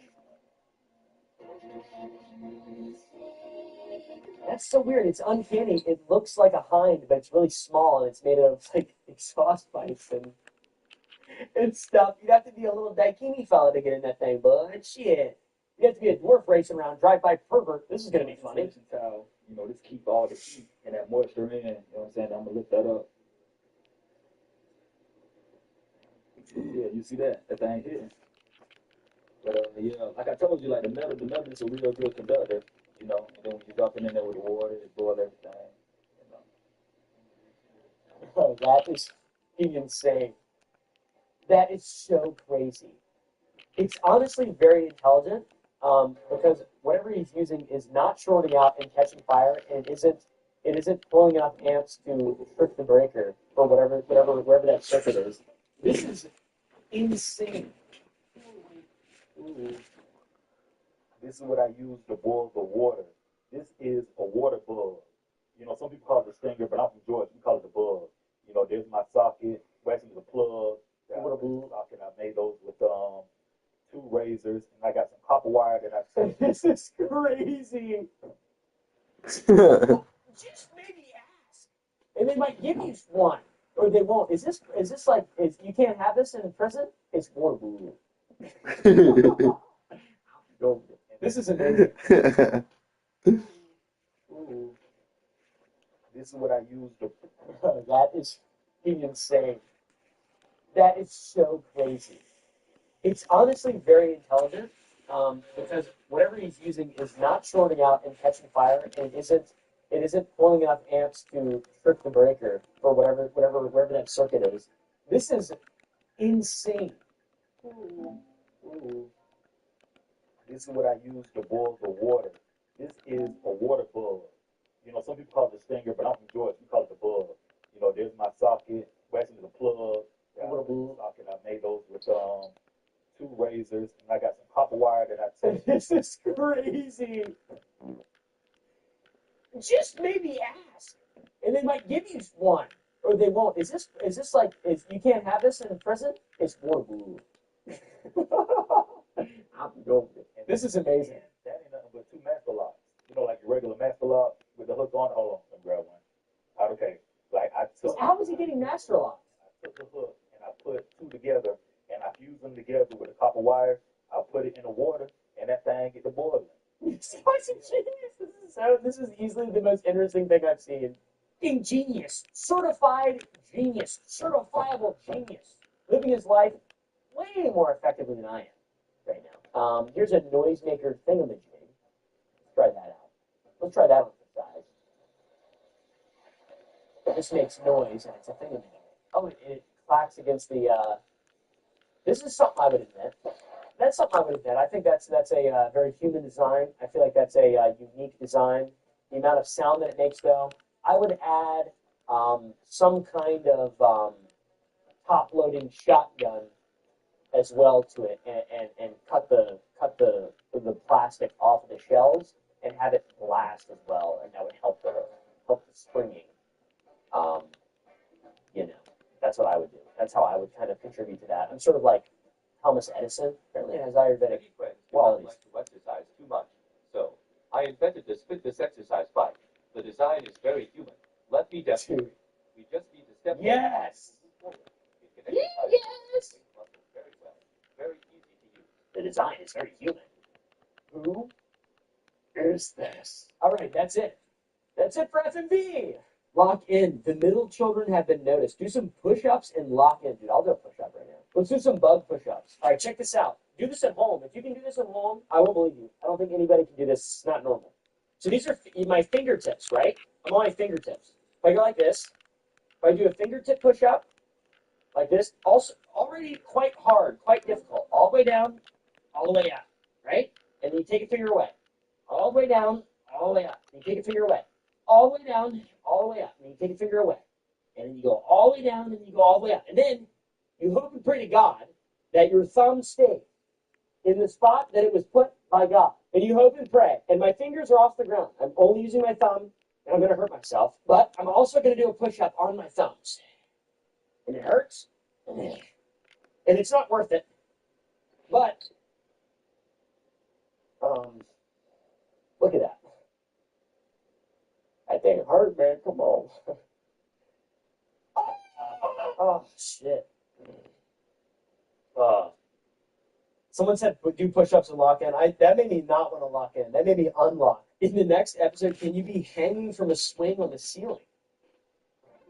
What do you mean hanging from the ceiling? How do they know?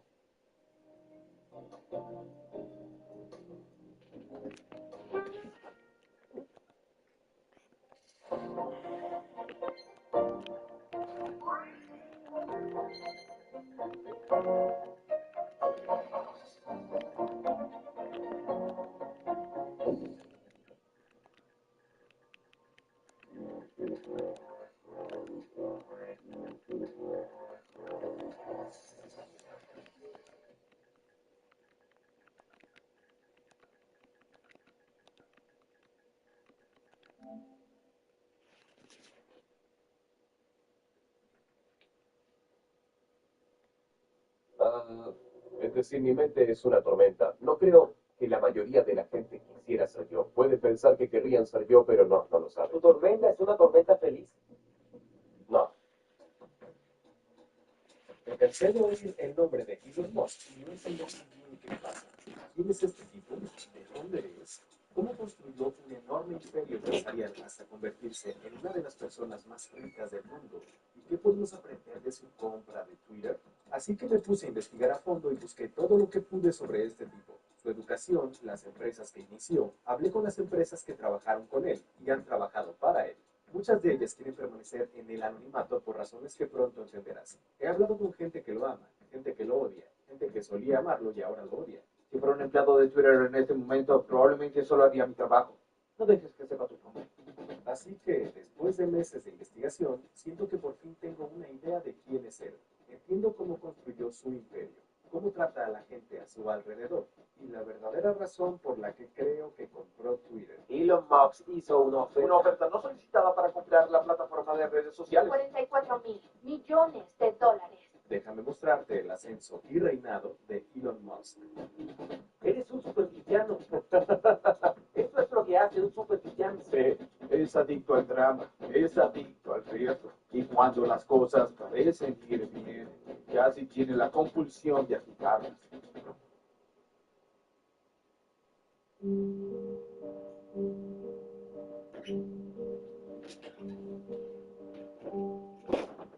Elon Musk nació en el verano de 1971 en Sudáfrica. Desde pequeño, los niños de la escuela lo acosaban sin descanso por ser escuálido e inteligente. Me han acosado bastante, he dado puñetazos muchas veces. Musk diría más tarde que está en el espectro autista, aunque nunca fue diagnosticado. Todo se puso mal para el joven Elon. Por ejemplo, Cuando le dieron una golpiza en el colegio una vez, se quedó tan ensangrentado que tuvo que ir al hospital. Las cicatrices de realidad fueron peores cuando llegó a casa y su padre lo paró frente a él y lo regañó por más de una hora, diciéndole estúpido y que era culpa suya.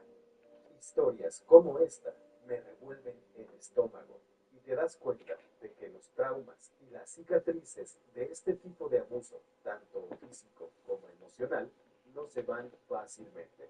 Hablando de su padre, hay un montón de rumores de que Elon viene de un padre rico que poseía minas de esmeraldas en Sudáfrica y lo tenía todo para tener éxito debido a la riqueza familiar. Esto no es así en realidad. El papá de Elon sí importaba esmeraldas, pero su familia no tenía tanto dinero. Nunca fue dueño de una mina de esmeraldas. Esto es una mentira total. Si quieres más detalles, puedes revisar nuestras fuentes, donde comprobamos los hechos de cada afirmación de este video. De todos modos, lo que sí tenía Elon desde muy joven era una habilidad para las computadoras y la programación. Aprendí por mi cuenta a programar computadoras, sobre todo porque quería programar juegos. A los 12 años inventó un videojuego. Mamá, ¿recuerdas cuando tenía 12 años y creé mi propio videojuego? Que vendió a una revista por $500. Fue su primer movimiento empresarial en tecnología. Su primer interés en el espacio. Alrededor de los 12 o 13 tuve una crisis. Intentaba averiguar el sentido de la vida. Desde muy joven, Musk encontró sentido a la idea.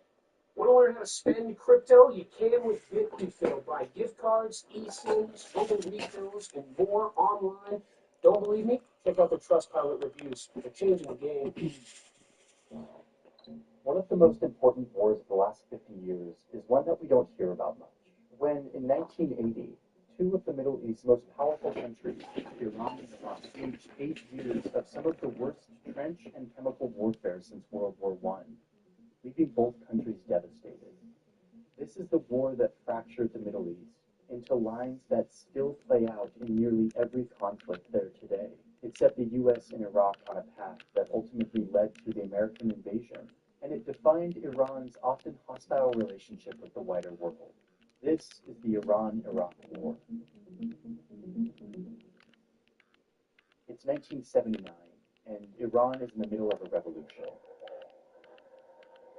The country is coming off of decades of being ruled by the Shah, a king that the US and UK had installed in the 50s after covertly overthrowing Iran's democratically elected leader. But after years of the Shah's corrupt autocratic rule, a mass uprising violently overthrows him, creating what becomes an Islamic republic, headed by an Ayatollah named Ruhollah Khomeini. Khomeini and a group of Shia religious scholars want to impose fundamentalist rule on the country and are hostile to both the Western powers and the neighboring Soviet Union. They establish a military force called the Islamic Revolutionary Guard, which is meant to protect their hold on the revolution and to suppress the other groups who helped overthrow the Shah. The US is watching all of this in shock. Their biggest ally in the region and a major oil producer has just turned from friend to fierce enemy. But the biggest tremors of this revolution are felt in the rest of the Middle East. Iran sends out radio broadcasts to Arab countries like Saudi Arabia, Lebanon, Kuwait, and Iraq, calling for people to rise up and overthrow their own rulers. They're trying to export their revolution to their neighbors, to gain new allies in the region. Neighboring leaders, most of them Sunni Muslim, don't like this. Saudi Arabia's king fears being overthrown, just like the Shah was. And in Iraq, Saddam Hussein sees this Shia religious revolution on his eastern border and worries that the Shia majority that he rules over will rise up against him too. But he also sees this as an opportunity. Iran and Iraq have been fighting over this border territory for years. This waterway is a critical access point to the Persian Gulf, where both countries export their oil to the rest of the world. In a treaty between the two back in 1975, Saddam had to give up full control of this waterway, as well as access to oil-rich regions in what was now Iran. Saddam hates this treaty and is considering taking the waterway back by force.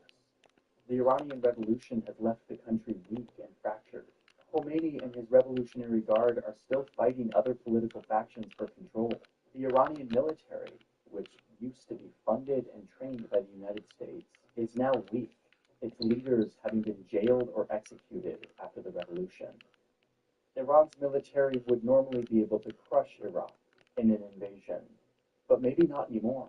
Saddam sees this as an opportunity to weaken a major rival. Saddam is also riding on a delusion that he himself is going to unify the Arab world under his leadership. If he invades Iran, maybe the rest of the Middle East will rally behind him against this new common enemy. He thinks it'll be a quick victory. So in September of 1980, he decides to prepare 10,000 Iraqi troops to cross the border to invade Iran. What's about to happen here isn't just the start of a new war. Saddam is kicking off a dynamic that will dominate the Middle East for more than 40 years. The fight between revolutionary change and status quo power.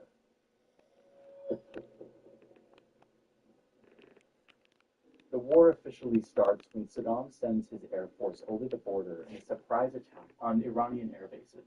His 10,000 soldiers cross from Basra into southern Iran. Further north, Saddam opens a second front to seize strategically located border towns and put pressure on his enemy. These air attacks mostly fail, and Iran responds with airstrikes of their own into Iraqi territory, hitting oil facilities. Iran still has sophisticated jets that the United States has given the previous regime. This gives them an edge in the air. The war quickly sucks in the rest of the region. Israel is among the first. It wants to keep these two adversaries occupied, fighting with each other, keeping both sides weak. So almost immediately, Israel secretly sells supplies and parts to Iran. This helps the Iranian Air Force keep planes in the air. Now, Iran and Israel are not friends, but Israel sees Iraq as a greater threat here, so they're willing to support. Iran needs to get its military organized if they're going to fight this war. So they release military officers that they had jailed during the revolution. War tends to unify a nation, and in this case, the fractured country of Iran is unifying around Iraq's invasion, creating this irony that Saddam is the one who actually cements Khomeini's hold on power. Saudi Arabia and Kuwait also step in here, giving billions of dollars to fund Iraq's war efforts. They want to weaken Iran and turn back its revolution. The Middle East is now dividing between, on one side, Arab states who are ruled by aging Sunni monarchies and strongmen who fear change, and on the other side, a Shia Iran, bent on revolution, on remaking the region in its image. China is also watching this war. They say they will maintain strict neutrality, but they take the opportunity to sell weapons to both sides of the conflict. They eventually become Iran's top supplier of weapons. For most of 1981, the two armies are in a stalemate, with Iraq holding small but important stretches of border territory. The global powers see this stalemate and try to negotiate a ceasefire, hoping that this conflict that threatens so much of the global oil supply will end soon. What they don't know is that this is really just the beginning. Saddam agrees to the ceasefire, but Khomeini does not. This war has become so useful to his goals, unifying the country and keeping the military occupied so that it doesn't become a rival to his power. Khomeini needs the war to continue. So Iran demands that Saddam Hussein step down. They say the war will continue until his rule is ended. Saddam, of course, refuses. So Iran goes on the offensive. Their forces are now organized. Their officers have been freed from jail, and they're able to recapture the territory that Saddam had taken, even pushing into Iraq. Saddam's hopes of a quick victory and a gain of some valuable territory are now dead.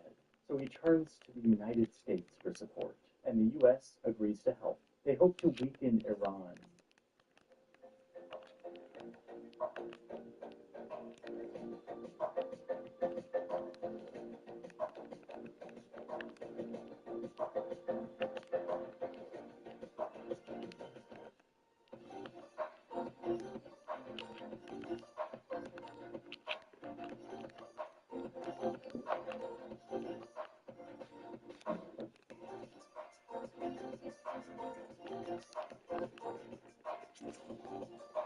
And its call for anti-American Islamic revolution across the region. So the U.S. starts giving Saddam intelligence and satellite imagery on Iranian troop movement. Iraq also gets another big backer, the Soviet Union. The Soviets are at war in neighboring Afghanistan, trying to suppress another religious uprising. But they also have allies in this region. So over the course of the war, the Soviets become a top supplier of weapons to Iran. Now remember the situation between these two. It's a tense moment in the Cold War. The United States and Soviet Union are suddenly supporting the same side of this Middle East conflict, both backing the country that will support the status quo, nothing changing, allowing their great power struggle to continue as it has. But by the summer of 1982, Iran is now pushing into Iraqi territory. Much of their campaign focused on the city of Basra. If Iran can take Basra, it will cut off Iraq from the Persian Gulf, preventing them from shipping out their oil. Iraqi forces are outnumbered here, so they start to dig in and build trenches, erecting barbed wire barriers, planting landmines, and surrounding the city to stop Iran from taking it. The fighting starts to resemble the brutal warfare of World War I, waves of artillery strikes, and the Iranian military resorting to human wave attacks, where thousands of boys and men charge over open fields, leading to huge numbers of casualties. Iran is not successful in taking the city, but this attack does weaken Saddam, showing that he's vulnerable. And this is where we need to look to the north, to talk about the Kurds. The Kurds are a minority group in the north of Iraq. They've been long suppressed by Saddam Hussein, and they see this moment as an opportunity to break away from Iraq to make their own country. So Kurdish forces start fighting with the Iraqi army, taking towns and villages. So now Saddam is fighting two different armies, one of which lives in his own country. Iran starts sending support to the Kurds, who have a presence in this mountainous, oil-rich part of Iraq. If the Kurds can hold it and keep Saddam's regime away from all of this oil, it would have a major effect on this war. This is a big deal for Saddam, and he switches tactics to make sure he can control this northern area. He escalates by using chemical weapons against the Kurds as well as the Iranians. Shells filled with mustard gas, weapons that cause extreme burning and blinding, a weapon that is illegal under international law. But even still, the global powers who are supporting him mostly look the other way. The U.S. starts sending technology and money to Saddam, even restoring official diplomatic ties with Iraq. This allows Iraq to buy technology from the United States that helps them develop their weapons programs, including the horrific chemical and biological weapons that he will soon be using on the battlefield. They need him to keep fighting, because this war has changed. It went from protecting Saddam from revolution to now using Saddam to weaken Iran, so they keep supporting him, showing him that he can use chemical weapons without being punished. The chemical attacks help push back Iranian forces, and the war reaches a new stalemate. 1984 is the year that the oil war begins in this conflict. Iraq starts attacking Iranian oil tankers in the Persian Gulf, using new jets provided by France, a new entrant to this conflict. Saddam warns that he'll also attack any ship going into Iranian ports. Iran retaliates by attacking oil tankers carrying Iraq's oil. The oil that the entire globe relies on is now at the center of this increasingly brutal conflict. Hundreds of commercial ships are attacked by both sides, resulting in the death of over 400 civilian sailors. The U.S. has to send in 2 frigates and a guided missile destroyer into the Persian Gulf to escort U.S. ships, hoping that their presence will stop these attacks. Meanwhile, Iran is making progress on the ground, slowly taking territory from Iraq and continuing attacks on the vital port city of Basra. It's 1985 and Saddam is about to escalate to a new extreme. He starts shooting missiles and dropping bombs on Iranian cities all over the country, including the capital. This kills 16,000 people and leaves many homeless. Iran responds, striking Iraqi cities, firing these massive missiles, primarily at the capital of Baghdad. These strikes hit civilian targets like a school and a bus station, with hundreds of casualties. Civilians on both sides are now caught in the crossfire of this brutally escalating war. Their cities and their homes are not safe, so many flee. These These events leave an entire generation scarred by the trauma of war and a disdain for the outside powers that have ripped their country apart. And speaking of outside powers, this is when the US starts double dealing. They start selling missiles to Iran, which gives Iran an edge against Iraqi forces, who the US is also supporting. Behind all this is President Ronald Reagan, who wants to use the money from this deal to fund an anti-communist militia group in Nicaragua. It's all supposed to be a secret. And you build a successful airline empire, starting with one single plane, expanding your fleet, and taking your airline to new heights. Keep track of your planes and manage both cargo and passenger domestic routes to the most challenging distances around the world. Do you have what it takes to control the skies? Are you an airline manager? Play now.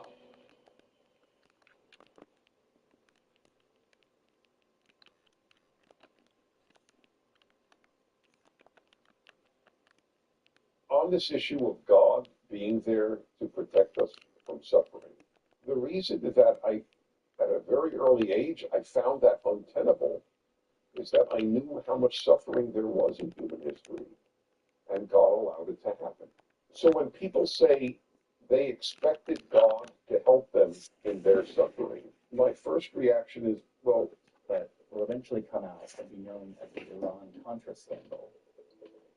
Meanwhile, Kuwait is asking the U.S. to be more aggressive to protect their oil tankers.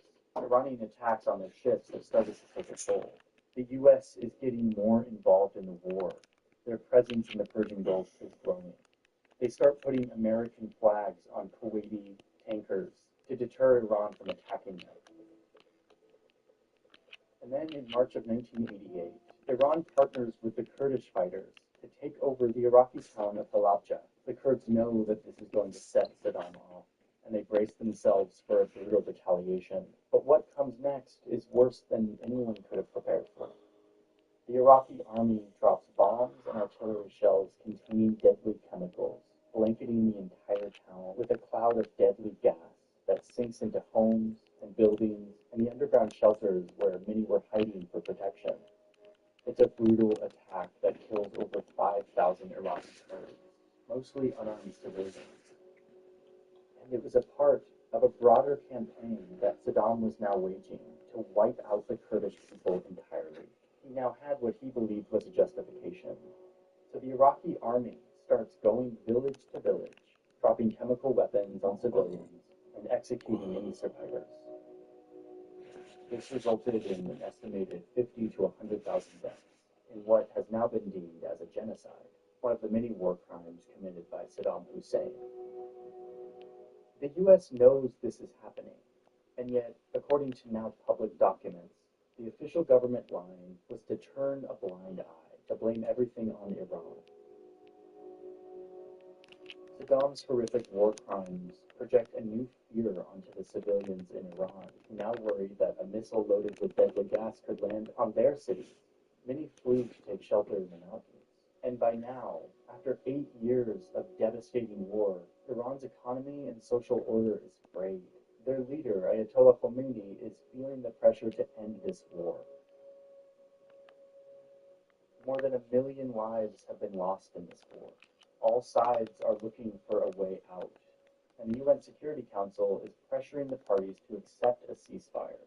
Then, in July of 1988, a U.S. ship in the Persian Gulf shoots down an Iranian passenger jet, killing all 290 civilians on board.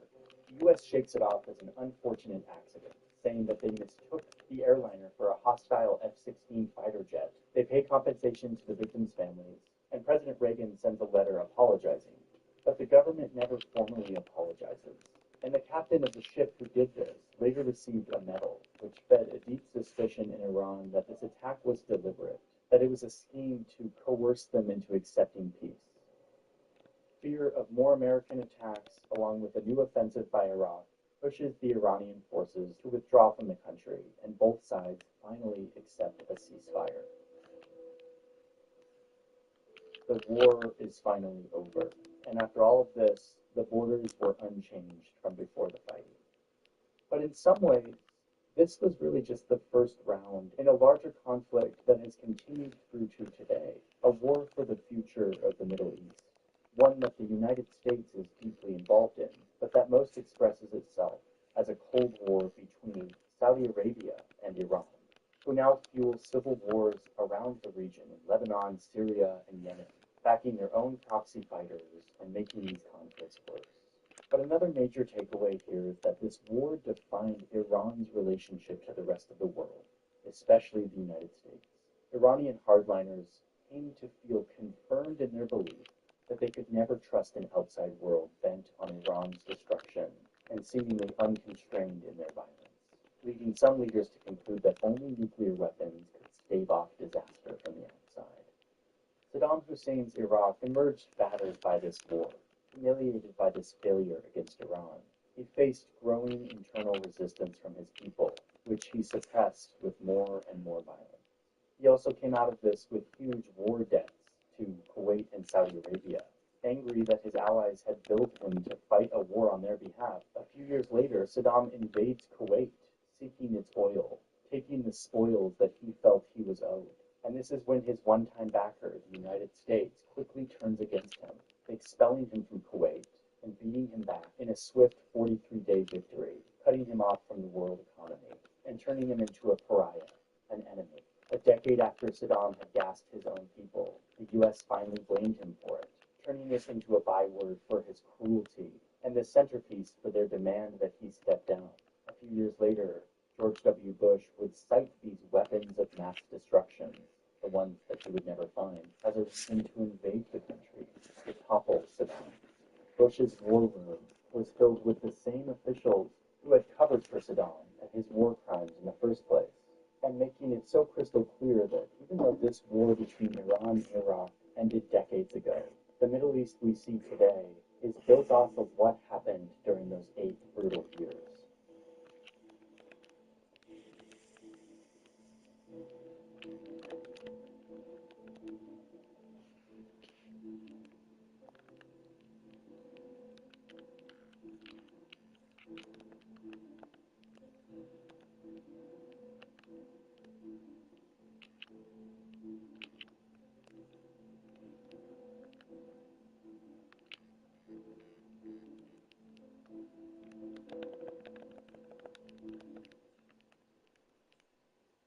Follow the leader may soon become follow the lawmaker when it comes to playing the stock market.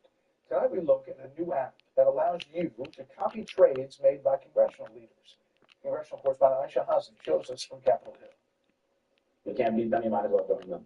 That's exactly what Chris Joseph set out to do when he co-founded Autopilot, a new app that lets you copy stock trades made by lawmakers. Members have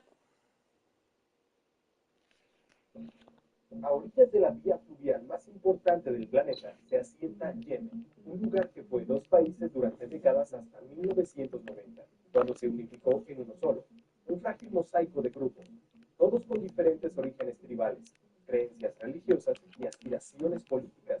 La historia que quiero contar comienza en los años 90, cuando se forma un grupo en las montañas del norte de Yemen.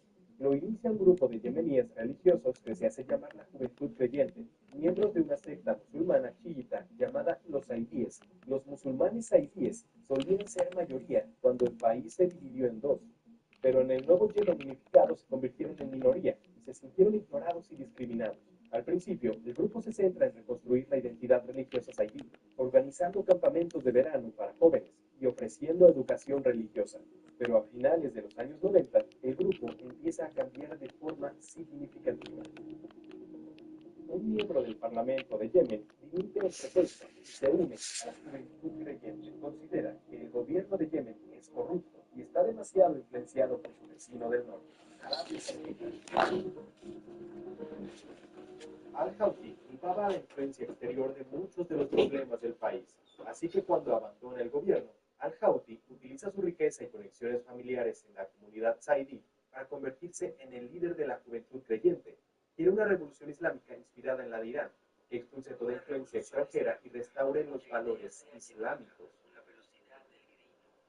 Con la influencia de Al-Houthi, este grupo de jóvenes de la región montañosa de Yemen empieza a cambiar.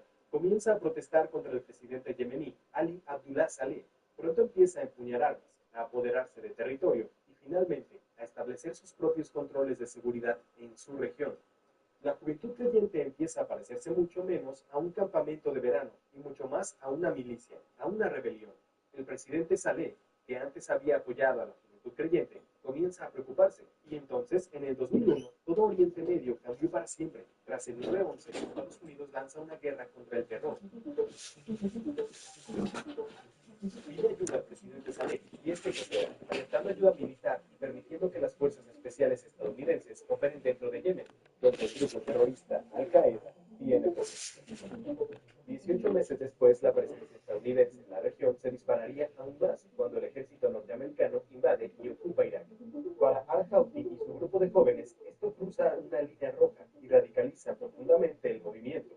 Al-Houthi critica públicamente al presidente por consentir lo que considera imperialismo estadounidense en tierras musulmanas. Muchos en Yemen están de acuerdo, se unen al movimiento y refuerzan sus números. Al-Houthi adopta el lema violento que se encuentra en la bandera de su movimiento hasta hoy. Dios es grande.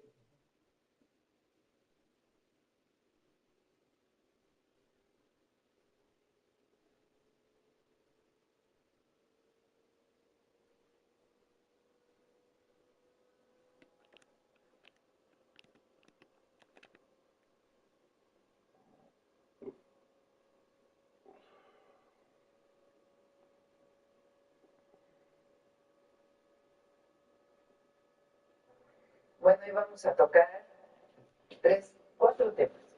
Cuatro temas. Primero, pues Elena nos va a explicar nuevamente las leyes que emitimos el día de ayer, el 18 de marzo, que son las leyes secundarias que tienen que ver con energía, derivadas de la reforma constitucional en materia energética. Son muy importantes, son varias reformas, y es importante que el pueblo de México las conozca. Segundo, está aquí Mario Delgado, nos va a platicar la propuesta que hicimos ayer a los maestros, que es un compromiso de mi parte para los maestros de México. Cuál fue la propuesta que planteamos, y es importante que todas las maestras y los maestros lo conozcan, porque ha habido desinformación con respecto a la reforma a la ley del ISSSTE que enviamos.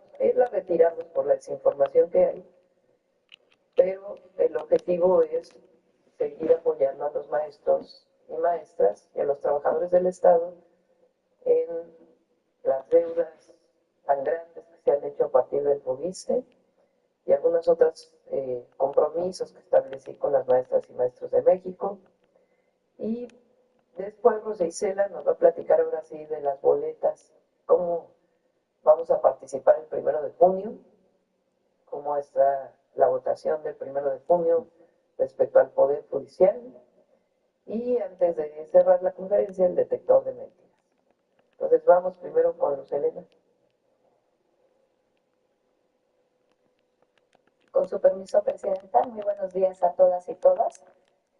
Ayer conmemoramos 87 años de la expropiación petrolera y no podía haber un día más adecuado para que la Presidenta de la República emitiera y publicara el decreto de la aprobación del paquete de 11 leyes relacionadas con el sector energético. Este paquete de leyes revierte de manera definitiva las llamadas reformas neoliberales iniciadas hace 30 años en materia de energía, que no solo fueron un fracaso, sino que comprometieron nuestra soberanía nacional.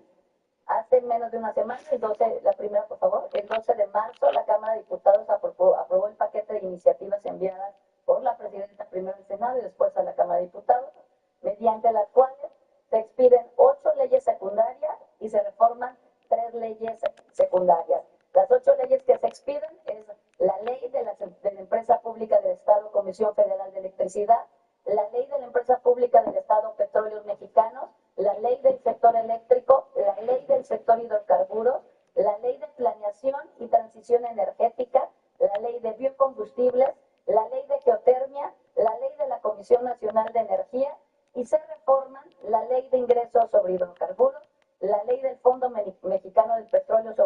Administración y el Desarrollo y la Ley Orgánica de la Administración Pública Federal. Todo este paquete de leyes, la que sigue, tiene como objeto central, como ya mencioné, recuperar y fortalecer la soberanía energética. Es decir, ¿qué quiere decir esto? Que podamos garantizar como país la energía necesaria para toda la actividad social y económica de México, que la energía llegue a todas y todos los mexicanos, especialmente a los de menores recursos, que no dependamos de intereses internacionales ni de mercados para que esto ocurra. Se fortalecen las capacidades del Estado mexicano y de las empresas públicas retomando la planeación estratégica y se buscará garantizar el abasto de hidrocarburos y la autosuficiencia de combustibles, así como la generación de energía suficiente, segura y confiable, promoviendo la transición energética a través del uso sustentable de las fuentes de energía con las que dispone nuestra nación. Voy a explicar de manera muy rápida el contenido de cada una. Las leyes, la que sigue por favor, las leyes de las empresas públicas del Estado, CFE y Pemex. Con estas leyes, Pemex y CFE vuelven a asumir su carácter de empresas públicas, cuya naturaleza no es la de una competidora más en un mercado, sino son las empresas ejes de la planeación de todo el sector energético. Por eso, el concepto de monopolio no les es aplicable, dado su renovada y su principal papel en la rectoría general del sector y de velar de los intereses de todos los mexicanos. Las dos empresas más importantes para el Estado, que fueron desmembradas en múltiples subsidiarias, gracias a estas leyes, se integrarán vertical y horizontalmente a partir de hoy para lograr una mayor eficiencia, desplegar proyectos, que se garantice el abasto, la energía suficiente y que se acelere la transición energética. La ley del sector eléctrico. Aquí en esta ley se reconoce el concepto de prevalencia, que determina que los particulares, los privados, no tendrán mayor participación en el sector que el Estado, toda vez que es precisamente el Estado el que es el garante de la continuidad, la accesibilidad, la seguridad y la confiabilidad del servicio de electricidad. El Estado mantendrá al menos el 54% del promedio anual de generación inyectada a la red eléctrica nacional. No obstante, también en esta ley se establecen esquemas ordenados, transparentes para la participación de los privados, con proyectos de inversión mixta y proyectos de largo plazo en generación de electricidad. Pero se reconoce que la CFE debe cumplir con su responsabilidad social y garantizar la continuidad y accesibilidad del servicio público de electricidad. La ley de hidrocarburos. En esta ley se fortalece a Pemex, otorgándole preferencia siempre en la determinación y elección de las asignaciones para la explotación y extracción de hidrocarburos. Y también en esta ley se implementan esquemas que también van a permitir la participación de Pemex junto con la iniciativa privada en proyectos de desarrollo mixto. Pero se robustece también la trazabilidad de los hidrocarburos desde su importación hasta el expendio al público. Se van a incorporar como responsables solidarios a los importadores, se van a regular y a determinar la información que debe de ser entregada en toda la cadena de producción. La ley de planeación y transición energética. Aquí se fortalece la planeación energética mediante el establecimiento de que la planeación, se retoma la planeación por parte del Estado y esta se vuelve vinculante. Además, en esta ley se reconoce por primera vez el concepto de justicia energética y se establecen los mecanismos para reducir la pobreza energética, las desigualdades sociales y de género en el acceso a la energía, así como fomentar el desarrollo regional y la participación de los pueblos originarios en proyectos energéticos. Posteriormente tenemos tanto la ley de biocombustibles como la ley de geotermia. En ella se actualiza el marco legal para el aprovechamiento de estos recursos, de los recursos geotérmicos, y también el desarrollo sustentable de los biocombustibles. ¿Qué sigue? La ley de la Comisión Nacional de Energía. Con esta ley se crea la Comisión Nacional de Energía como un órgano administrativo desconcentrado de CENER con independencia técnica y operativa con la finalidad de contar con las capacidades técnicas de más alto nivel para poder llevar la regulación del sector. Se transfieren algunas atribuciones de la CRE a la CNE, quien será la encargada de promover en todo momento el desarrollo ordenado de las actividades del sector de conformidad a la planeación vinculante. La Ley de Ingresos de Hidrocarburos. En esta ley se reconoce el derecho petrolero para el bienestar como nuevo régimen fiscal de Pemex, el cual reemplazará un esquema fiscal que contemplaba 3 derechos fiscales: el derecho por la utilidad compartida, el derecho de exploración de hidrocarburos y el derecho de extracción de hidrocarburos. Este nuevo modelo le da solidez financiera a Petróleos Mexicanos. Tendrá una tasa única para la extracción de hidrocarburos del 30% y una tasa del 12% en el caso del gas natural. La ley orgánica, y por último, la ley orgánica de la Administración Pública Federal, donde se faculta a la CENER para llevar a cabo la actividad de planeación vinculante dentro del sector energético a mediano y largo plazo para el ejercicio de las atribuciones en materia energética y de hidrocarburos. La CENER va a contar con un comité de asignaciones de contratos y permisos y también se va a auxiliar con el órgano administrativo desconcentrado denominado Comisión Nacional de Energía, que también se crea en este paquete.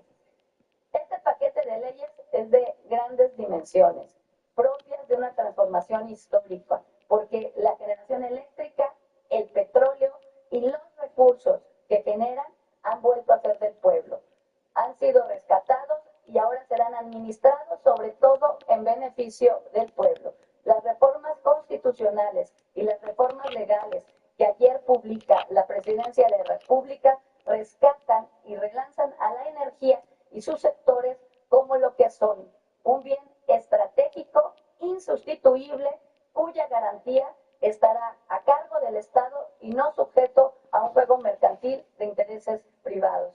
En el esquema previo, en el esquema neoliberal, como hemos visto, el excluido era el Estado, minimizando su presencia, desplazándolo paulatinamente, pero no obstante, por fortuna, millones y millones de mexicanos, para millones de mexicanos, llegó la transformación de la vida pública portadora de otra visión y otros valores, como el bienestar del pueblo y la justicia social. Estas reformas son históricas y son ejemplo de este cambio transformador. Es cuanto, presidente.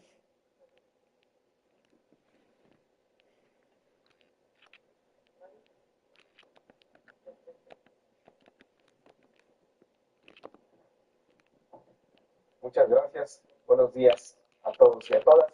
Con su permiso, Presidenta, informarles que ayer la Presidenta de la República tomó varias decisiones muy importantes que tienen que ver con todos los trabajadores al servicio del Estado, incluyendo, por supuesto, a los maestros y a las maestras. Y es que, atendiendo a distintas inquietudes de las y los trabajadores al servicio del Estado, particularmente de maestros y maestras, y esta falta de información que se generó en torno a la iniciativa de reforma a diversas disposiciones de la ley del ISSSTE que se presentó el pasado 7 de febrero de 2025, ayer la Presidenta de la República decidió retirar esta iniciativa para que no haya malas interpretaciones, para que no haya desinformación, para que no se planteen cosas que en realidad no contenía la iniciativa. Entonces se retira la iniciativa de ley del ISSSTE que se presentó el pasado 7 de febrero. Ayer la secretaria de Gobernación informó al respecto de manera oportuna.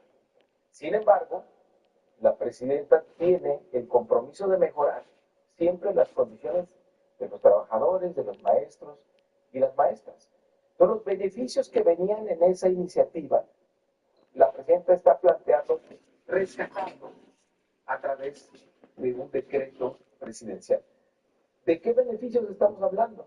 Pues muy importantes, aquellos que tienen deudas que se han vuelto impagables ya durante tantos años, que el FOBISTE tenga la capacidad de condonar, de perdonar, de hacer quitas de esas deudas del FOBISTE, de los derechohabientes del ISSSTE. Y además, que el FOBISTE pueda volver a construir casas. Hace mucho tiempo que no construye el FOBISTE.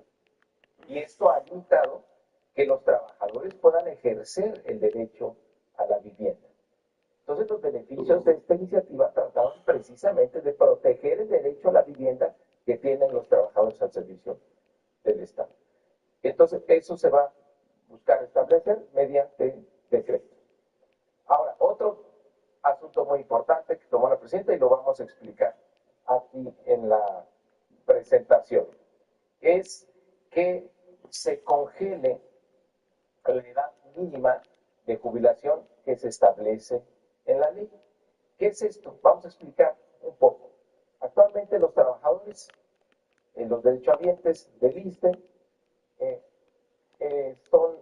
le regresamos un poco, hay 3.2 millones de trabajadores activos, hay dos sistemas de pensiones actualmente vigentes, la de contribución definida, las cuentas individuales, que es a partir de la reforma del 2007, aproximadamente el 76% de los trabajadores activos está en este sistema de contribución definida y hay un 4.5% de trabajadores pensionados en ese sistema.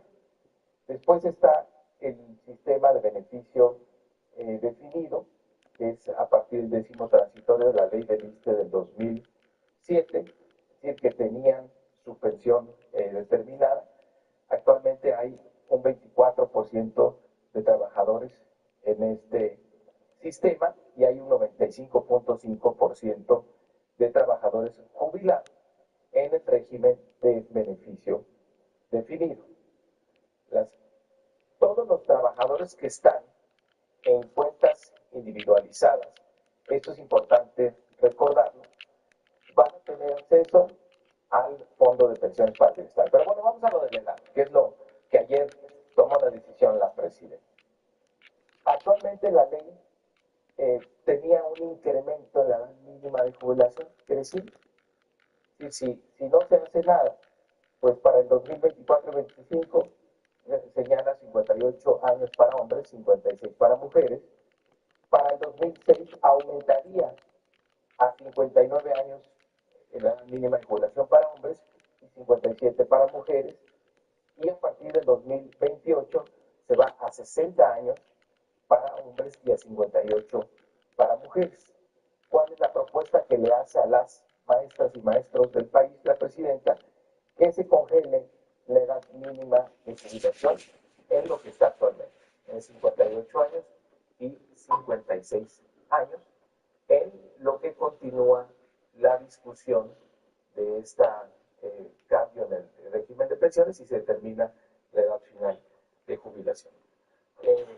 Por último, nada más decir que está también, no hay que olvidar dos cosas: el Fondo de Pensiones para el Bienestar, que está aprobado y son beneficiarios los trabajadores del ISSSTE que están en cuentas individualizadas, y hay que recordar también que todas y todos los trabajadores tendrán derecho a la pensión de adultos mayores para el bienestar. Todo esto pues, es el paquete que contribuye a tener pensiones dignas. Estas son las propuestas, los compromisos que hizo el día de ayer la presidenta con los maestros, las maestras y en general todos los trabajadores al servicio del Estado.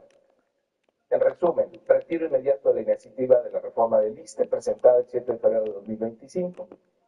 Segundo, establecer un programa para congelar, disminuir con quitas o condonar las deudas problemáticas que se han vuelto impagables para acreditados del FOBISTE.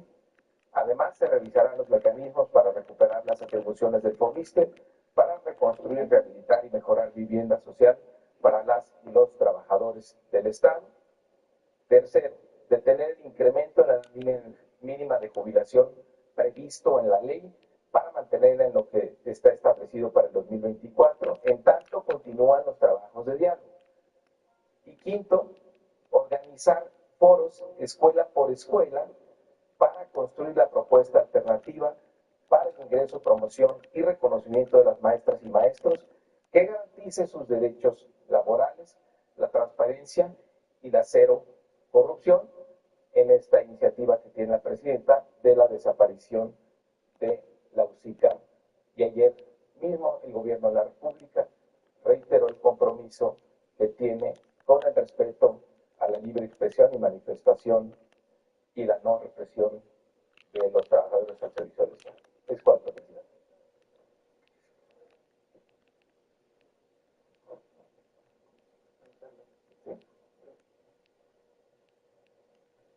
Voy a comentar un poquito más sobre, para que quede un poquito más claro.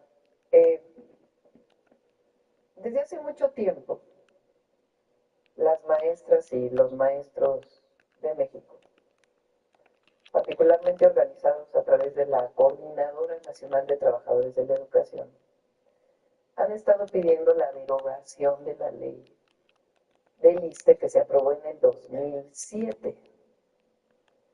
¿Qué pasó en esa ley que se aprobó en el 2007? Cambió por completo el régimen de pensiones. Y ahora los maestros pues estaban jubilando con muy poquitos recursos. Y además los que ya se habían jubilado pues también tienen muy pocos recursos. Aun cuando es justa la demanda, pues siempre está el problema de cuánto presupuesto tenemos para poder cumplir con esa solicitud que están haciendo los maestros. En tanto, ellos están pidiendo que se disminuya la edad de jubilación a como estaba antes de la reforma del 2007. Entonces, eso. Y por otro lado, también están solicitando que un esquema que se planteó que se llama UCICAP, que es para la promoción de los maestros, desaparezca porque no fue lo más justo que se pudo hacer. Esta reforma se hizo en el 2019, echando para atrás la reforma de Peña del 2013. Nosotros vamos a mantener las pláticas con la CENTE, también con el CENTE de pláticas, pero particularmente con la coordinadora nos vamos a seguir viendo para seguir avanzando en todas las solicitudes que tienen, que en general son solicitudes justas. Ahora, ¿qué pasó? Nosotros enviamos una iniciativa de reforma a la ley del ISSSTE de muchas de las demandas que tenían los maestros, como lo del FOBISTE también. Sin embargo, pues hubo confusión en qué es lo que estábamos planteando. Se pensó que queríamos quitarle a todos los maestros un porcentaje o retirarles un porcentaje para fortalecer el ISSSTE. Y en el caso de los maestros, pues no era tal. Entonces ayer hubo una reunión con la CENTE. ¿Qué propuesta les hice? Es la siguiente, esta es para todas las maestras y los maestros de México. La primera, el retiro inmediato de la reforma, la ley del ISSSTE, presentada el 7 de febrero de 2025 para que no haya ninguna confusión. Ayer enviamos el oficio y ya fue retirada esa ley. Lo segundo, establecer un programa para congelar, disminuir con quitas o condonar las deudas problemáticas que se han vuelto impagables para acreedores del FOBISTE. Es decir, recuperar la idea de que los maestros y todos los trabajadores del Estado no tengan estas deudas impagables del FOBISTE, pero sin necesidad de modificar la ley del ISSSTE, sino a partir de un decreto de la presidenta, que ya estamos trabajando en él para que se pueda hacer. Y además, como ya cambió la Constitución para que el Infonavit pueda construir vivienda, también eso puede llegar al FOBISTE, porque el FOBISTE recupere su capacidad de construcción sin tocar la ley del ISSSTE. Entonces, por decreto, hacemos estas dos características. Uno, quitar las deudas, y dos, la capacidad de construcción del FOBISTE. Tres, detener el incremento, esto es importantísimo. Esto es para todas las maestras y maestros. Recientemente en Tabasco, una maestra me dijo, yo ya está, si yo me hubiera jubilado, con lo que estaba el año pasado, con la edad que estaba el año pasado, yo me hubiera jubilado. Pero resulta que la ley del 2007 aumenta las edades de jubilación cada 2 años. Pues imagínense que el que se jubiló en el 2023 se jubila a una edad, pero el que se jubila en 2025 se jubila a otra edad.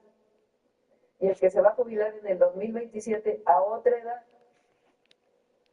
Y el del 2030 a otra edad, o 2029 a otra edad. Así ha ido aumentando la edad de jubilación. Pues la propuesta que les hice, en tanto siguen los diálogos y nosotros seguimos haciendo el cálculo de cómo mejorar las pensiones, detenemos, congelamos la edad de jubilación. Entonces, se congela la edad de jubilación a lo que estaba en 2024, ya no va a seguir aumentando. Eso es ya un acuerdo que tuvimos. Representa recursos, sí, pero pues, ustedes saben que con austeridad damos estos beneficios y cada año representará un recurso adicional, pero estamos en condiciones de hacerlo. Esto es, en principio, en lo que continúan las pláticas. Lo otro que ellos están pidiendo es que cambie el esquema de promoción de UCICAM. ¿Qué propuesta les hice? En vez de que hagamos foros, que no sabemos quién llega, vámonos a foros escuela por escuela. Vámonos a una consulta abajo con todos los maestros y maestras de México, a cada escuela pública del país, para saber qué opinan los maestros y las maestras del régimen actual de promoción y cómo quieren que cambie. Y a partir de este foro, escuela por escuela, escuela por escuela, todas las escuelas del país, construimos la propuesta de modificación al tercero constitucional. Esas son las propuestas que hicimos. Lo repito nuevamente para las maestras y maestros: el retiro inmediato de la iniciativa de reforma del ISSSTE. 2, hacer quitas y todas las condonaciones que se requieran para que ya no se deba tanto en las deudas del FOBISTE, y decretar la construcción que el FOBISTE pueda construir vivienda y no solo dar créditos. 3, congelar la edad de jubilación, que ya no siga aumentando. Y 4, foros escuela por escuela para ver realmente qué quieren los maestros respecto a los esquemas de promoción. Esas son las 4 propuestas que hicimos y evidentemente pues no vamos a ejercer por parte del gobierno federal ninguna represión a los maestros en su movilización. Y esto no es definitivo, o sea, no es lo último. Seguimos dialogando y seguimos viendo mientras seguimos haciendo los foros con las maestras y los maestros. Entonces, esta es la propuesta que hicimos para beneficio de las maestras y los maestros. Y ahora sí vámonos a cómo vamos a participar el 1 de junio.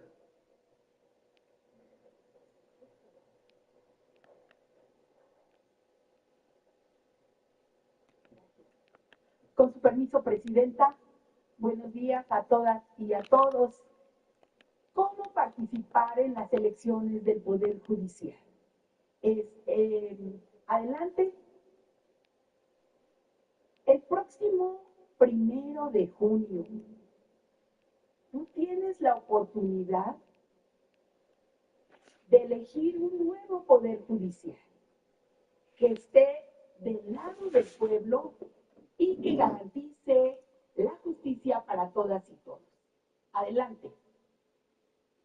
Solamente como dato general, se van a instalar, de acuerdo a la decisión del Instituto Nacional Electoral, 84,202 casillas.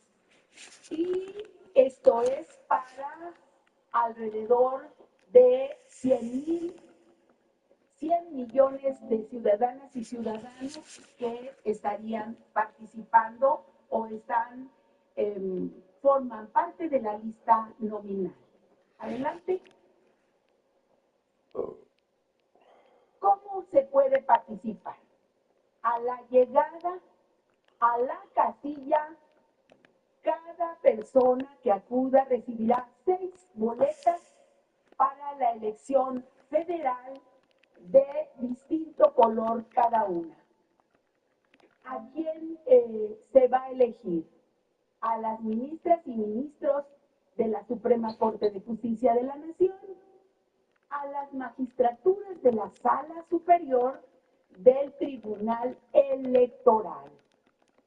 También a las magistraturas del Tribunal de Disciplina Judicial y a las magistraturas de las salas regionales del Tribunal Electoral del Poder Judicial de la Federación y las magistraturas de circuito y los juzgados de distrito. Son, como ustedes ven, 6 elecciones, 6 boletas diferentes. Y en 19 entidades, también hay que decir, podrás elegir a juzgadores locales. Adelante. ¿Qué contiene cada boleta que se recibirá? Son aquí 4 puntos que vamos a señalar. Uno, en forma de título, que está en la parte superior, ahí el cargo que estará eligiendo. En este caso, dice ministras y ministros de la Suprema Corte de Justicia de la Nación. El listado de candidaturas que se ven aquí, obvio no tiene aquí nombres,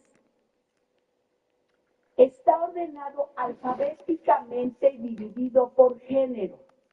Del lado izquierdo las mujeres y del lado derecho hombres.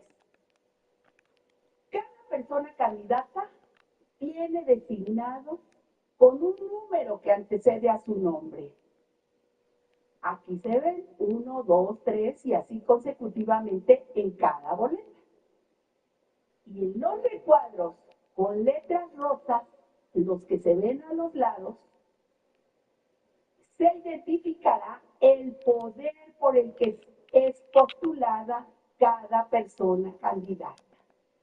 El poder ejecutivo, el poder legislativo, el poder judicial y también hay 2 letras que es EF cuando hay ministras y ministros en funciones. Adelante. ¿Cómo elegir a la persona candidata de tu preferencia?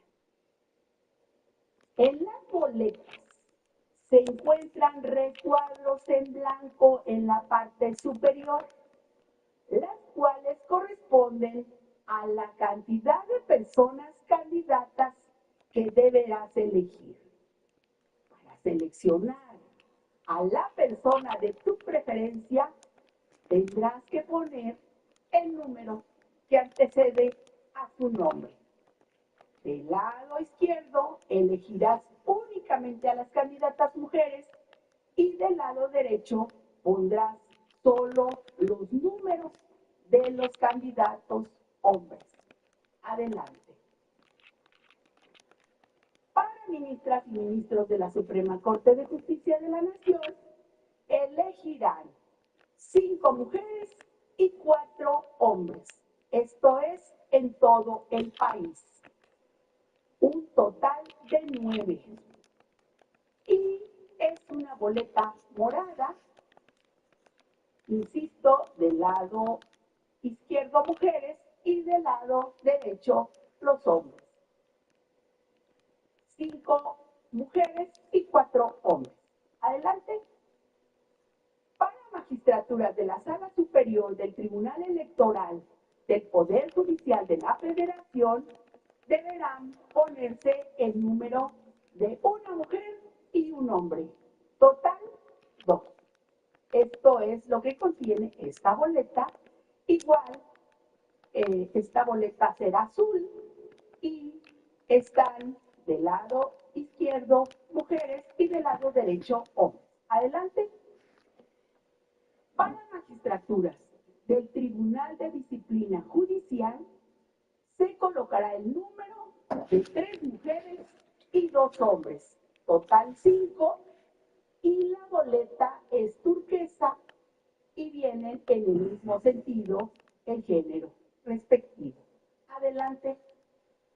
En el caso de magistraturas de salas regionales del Tribunal Electoral del Poder Judicial de la Federación, se deberá elegir los números de 2 mujeres y un hombre. La boleta es naranja y vienen aquí así colocados esta boleta. Adelante. Para el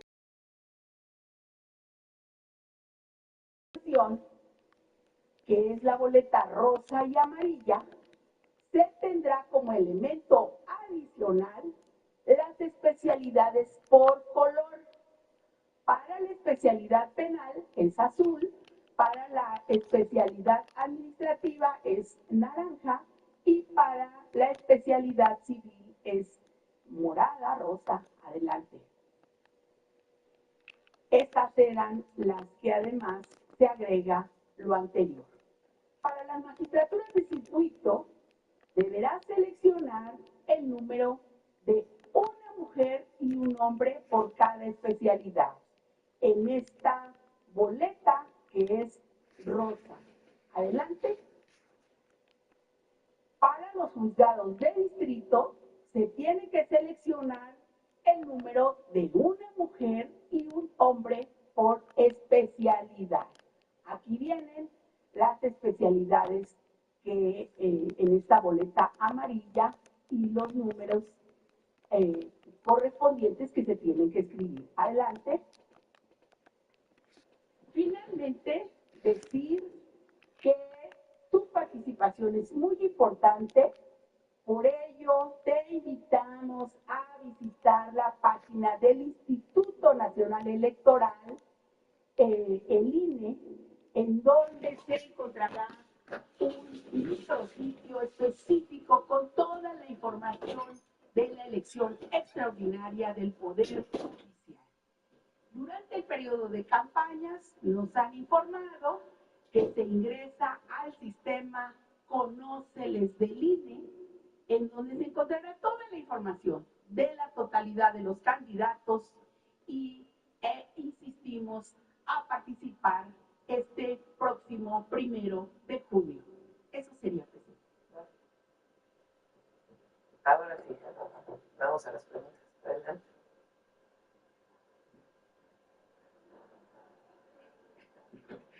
Muy buenos días a todos y a todas.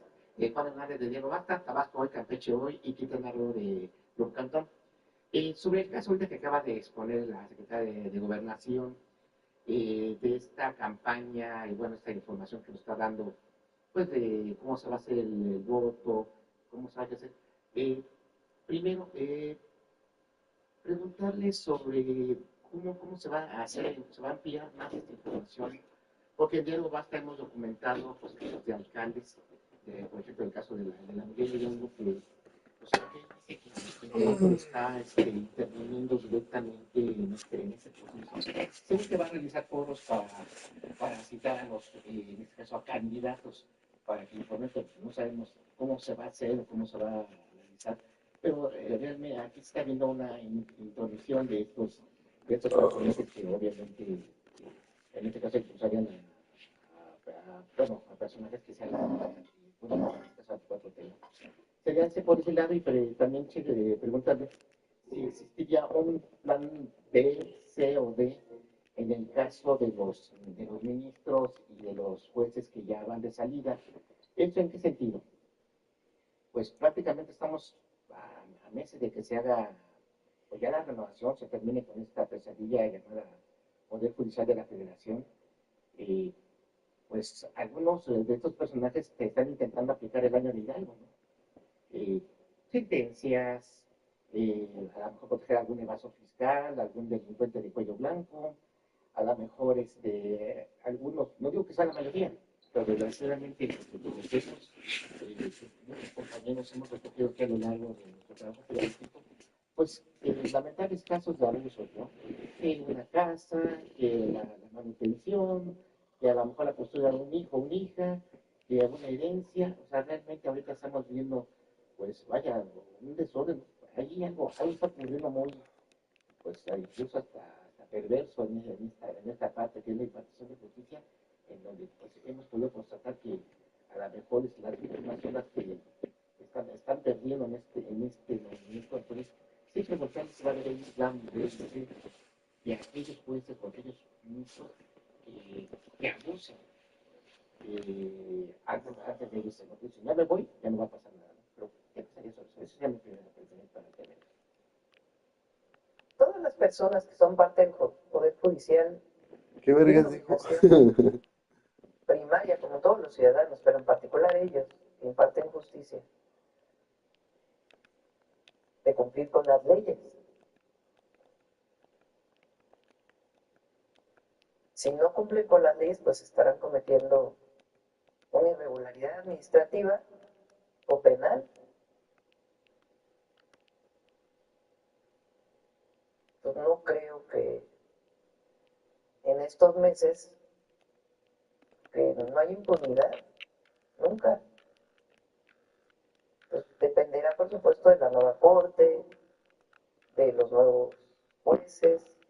Recuerden que se renova la mitad nada más de jueces y magistrados. A ver si ponen los 6 que van a estar.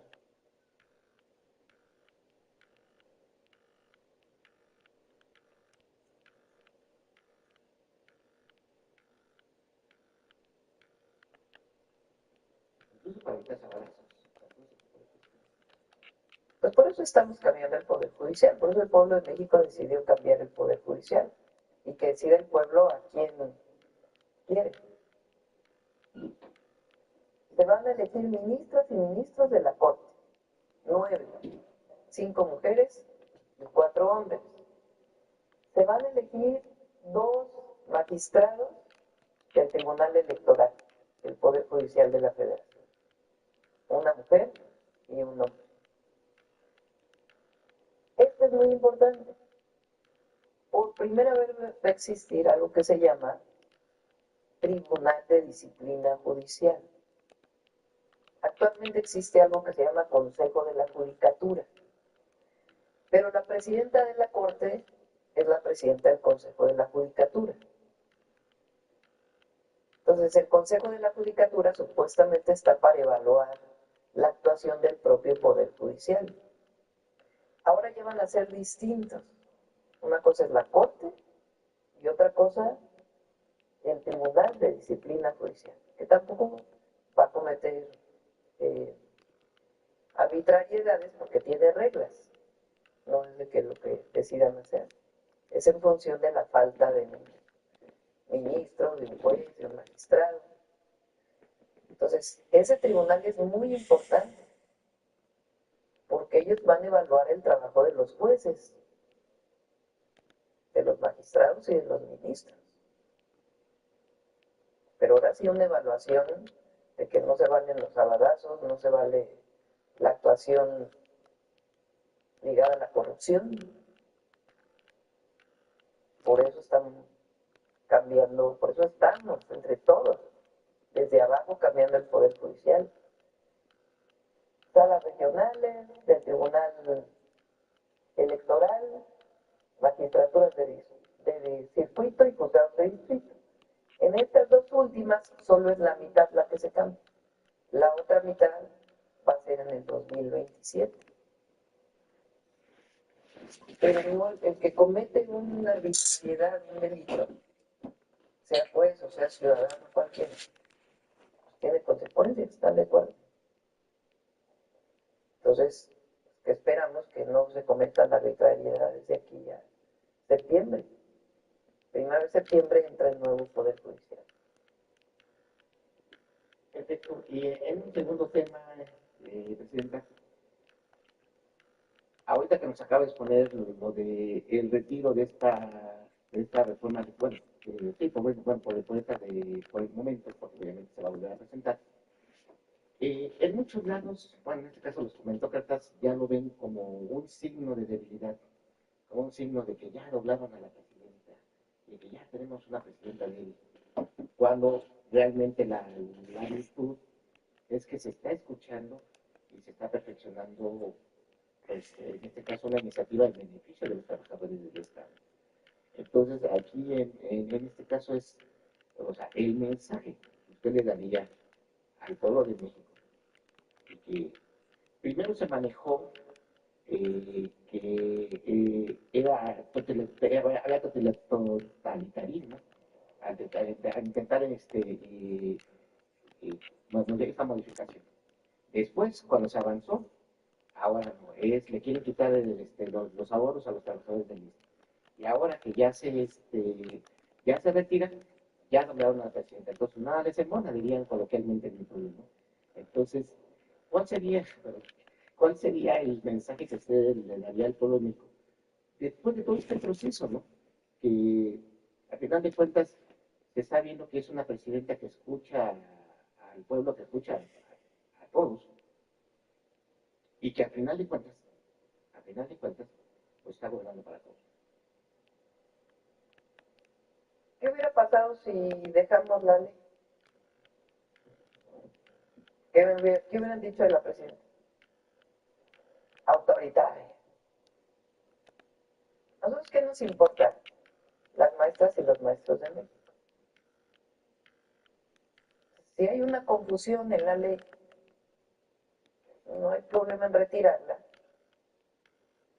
pero garantizar los beneficios que tenía la ley, en particular relacionados con el FOBISTE, que es una solicitud que viene de hace muchos años de la propia Coordinadora Nacional de Trabajadores de la Educación, en general del CENTE y de trabajadores del Estado. Pero en particular en la mesa que tuvimos ayer con la coordinadora, en muchos de los pliegos petitorios, en diciembre lo vimos, nos reunimos en diciembre, ahí venía el tema del FOBISTE. Porque hay personas que tienen créditos del FOBISTE, que ya pagaron 2 veces su casa en términos reales, y siguen pagando. Es totalmente injusto. Un mecanismo que quedó desde el periodo neoliberal, muy parecido al del Infonavit que aquí ha platicado Octavio Romero, y que es totalmente injusto para los trabajadores que sigan pagando y pagando y pagando y pagando, cuando ya en realidad pues dieron lo suficiente para poder tener su vivienda. Entonces, retiramos la ley para evitar cualquier confusión, pero garantizamos el beneficio del FOBISTE, que era una solicitud desde hace tiempo de la coordinadora y de todos los trabajadores de la educación y de las maestras y los maestros. Entonces, mantiene eso. Dada el cambio constitucional que hubo para que el Estado pueda construir nuevamente vivienda, tomamos de ahí esa reforma para que el FOBISTE pueda volver a construir vivienda. ¿Qué le dan ahora a los maestros? Puros créditos. Esos créditos no necesariamente alcanzan para pagar una vivienda. ¿Qué vamos a hacer ahora? Construir vivienda para que el trabajador del Estado, con el mecanismo del FOBISTE, que es un descuento muy bajo en su cheque, que está establecido por ley, pueda tener la vivienda, no solo el crédito. Si le prestan a un trabajador, una trabajadora, 500,000 pesos y vive en la Ciudad de México, difícilmente le va a alcanzar para comprar una vivienda. En cambio, si se hace la vivienda, se dice, puedes adquirir esta vivienda y vas a pagar en 15 años tu vivienda con lo que está establecido de descuento, pues es muy distinto. Recuperamos el derecho a la vivienda de las maestras y los maestros. Entonces eso lo vamos a hacer por decreto, que es una solicitud de años de la Coordinadora Nacional de Trabajadores de la Educación y que fuimos sensibles ante ello, en general de las maestras y los maestros de México. La otra, ellos piden que se regrese a la edad de jubilación original,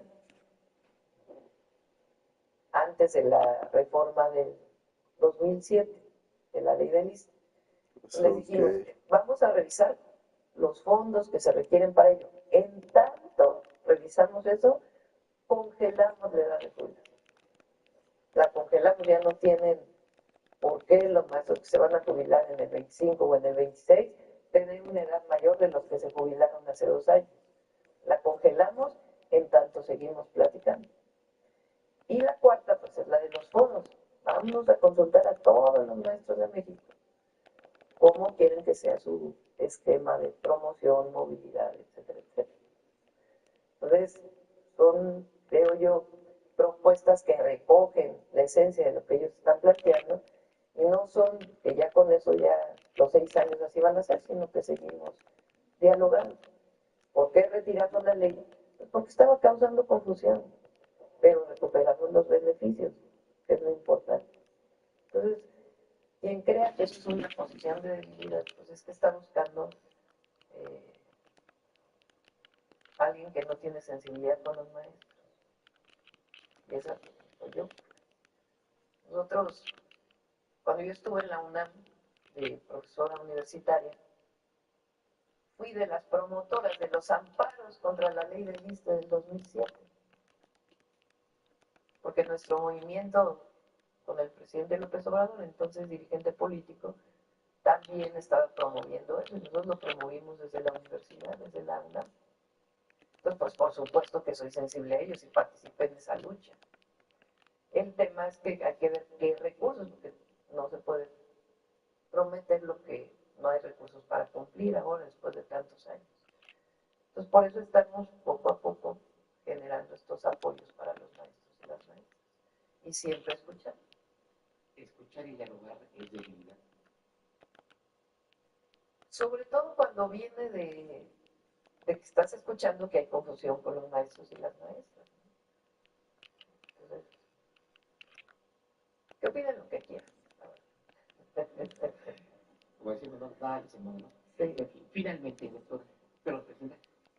El día de, bueno, el lunes, en la frontera, los oficiales de la Oficina de Operaciones del Campo de Aduanas y Protección Fronteriza de Estados Unidos, en el puerto de entrada de Río, tengo que leer porque me llamó mucho la atención esta nota, confiscaron un importante lote de armas, cargadores y municiones durante una inspección de salida. Esto, el Departamento de Seguridad Pública de Texas inició una investigación criminal sobre esta incautación, en donde oficiales de esta aduana pues realizaron una inspección y seleccionaron una camioneta Ford F-350 2006 que se dirigía al sur para una expedición secundaria. Tras esta inspección, pues que incluyó el uso de perros, especialmente de este cuerpo, pues, y un sistema de inspección intrusiva, los oficiales descubrieron un total de 16 armas, incluidos 3 rifles AR de 5.76 milímetros, 26 cargadores y 182 cartuchos, incluidos algunos calibres 50, ocultos dentro de este vehículo. Y bueno, pues los oficiales entregan este auto que pretendía pasar de Estados Unidos a México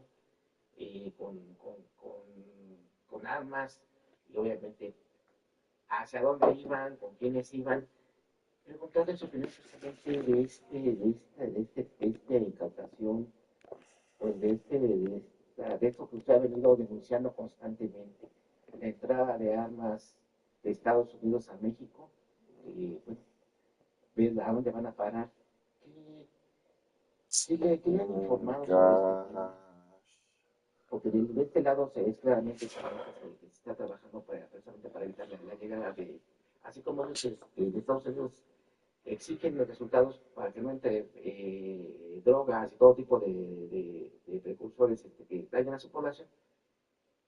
¿Qué está pasando de allá para acá con esto que también es otra droga que ellos apenas se reconocieron, pero que realmente ha estado impactado desde hace muchísimos años y sexenios? Ahí está con Calero. ¿Qué opinión sobre esto y qué se está haciendo? Senador. Qué bueno que lo preguntas. Recuerden que en los acuerdos que tenemos con Estados Unidos, con el gobierno de los Estados Unidos, planteamos nosotros que así como nosotros estamos apoyando para que no llegue fentanilo y otras drogas, particularmente sintéticas, todas las drogas, a los Estados Unidos, y que se disminuya el paso de drogas hacia los Estados Unidos, nosotros también le pedimos al gobierno de los Estados Unidos que ayudara a que no lleguen armas de Estados Unidos a México. Ese fue el acuerdo. Entonces, el comunicado en efecto es muy bueno porque establece que CBP, que es esta institución de los Estados Unidos que tiene que ver con aduanas y fronteras, ayer saca un comunicado en donde dice que el 17 de marzo los oficiales de la Oficina de Operaciones de Campo y Aduanas y Protección Fronteriza de Estados Unidos en el puerto de entrada de Del Río confiscaron el lunes un importante alijo, así le llaman, es la traducción, de armas, cargadores y municiones durante una inspección de salida. Quiere decir que ellos están inspeccionando a los vehículos que vienen de Estados Unidos a México. Y en esa inspección que hicieron, incautaron el 17 de marzo en una camioneta, como bien lo dices, 16 armas, incluidos 3 rifles, 26 cargadores y 182 cartuchos. Entonces ve pues que la coordinación en efecto está funcionando. Entonces nosotros seguimos con la operación frontera para evitar que llegue particularmente fentanilo a los Estados Unidos y ellos nos están ayudando a que no lleguen armas de Estados Unidos a México. Hasta ahora, públicamente hay esto y informamos del Gabinete de Seguridad porque ha habido otras incautaciones.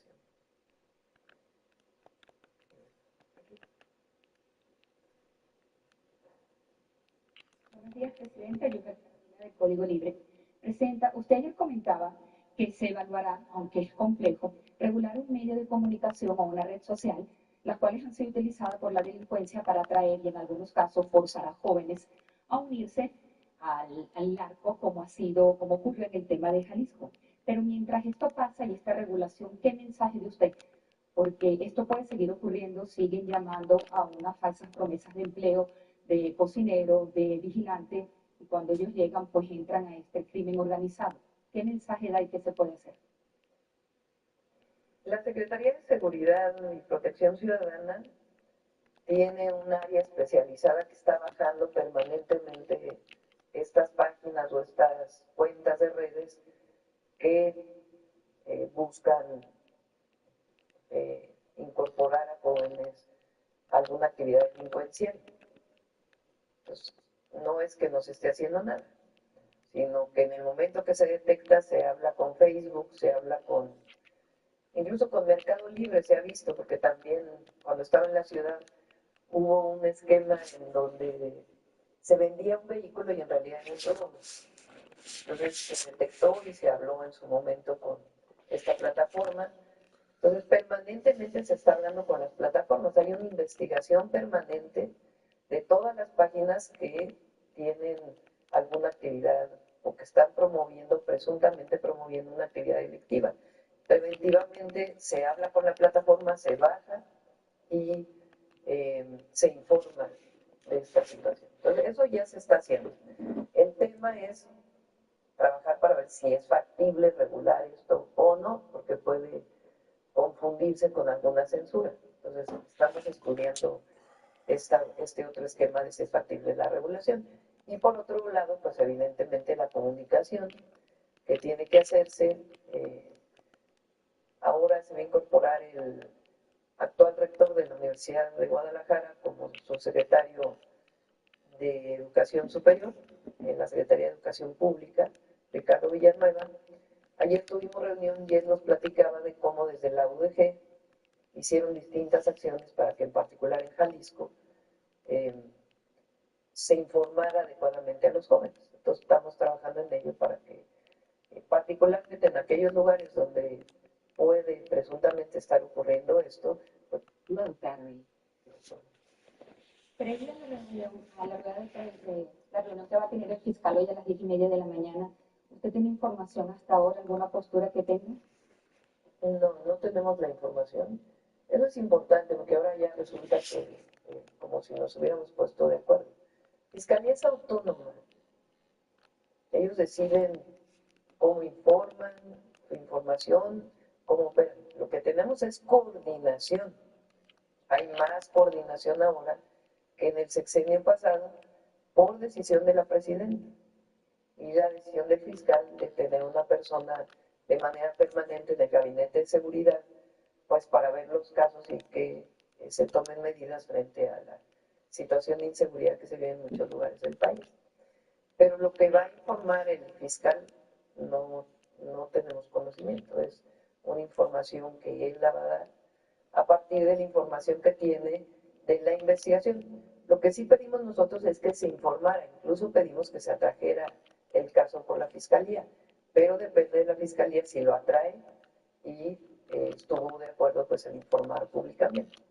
Entonces, no sabemos qué información tiene, pero sí lo que sabemos es que hay una investigación que está realizando la Fiscalía sobre el predio en particular y al mismo tiempo ya habrá preguntas que pueden hacer los reporteros. En otro tema, Presidenta, ¿qué hay sobre el impulso de nearshoring aquí en México? ¿Qué proyecto se tiene para este año? Hoy se publicó que la empresa BYD tiene parada la inversión que se anunció el año pasado para México. Sí, tienen una inversión propuesta, pero no se ha... nunca fue, digamos, algo formal. Nosotros, como hemos dicho, pues, siempre privilegiamos, se puede invertir en México, pero siempre privilegiamos pues, el tema comercial. Ahora el mercado interno pues es algo distinto, ¿no? Pero hasta ahora esta empresa no ha tenido una oferta formal de inversión.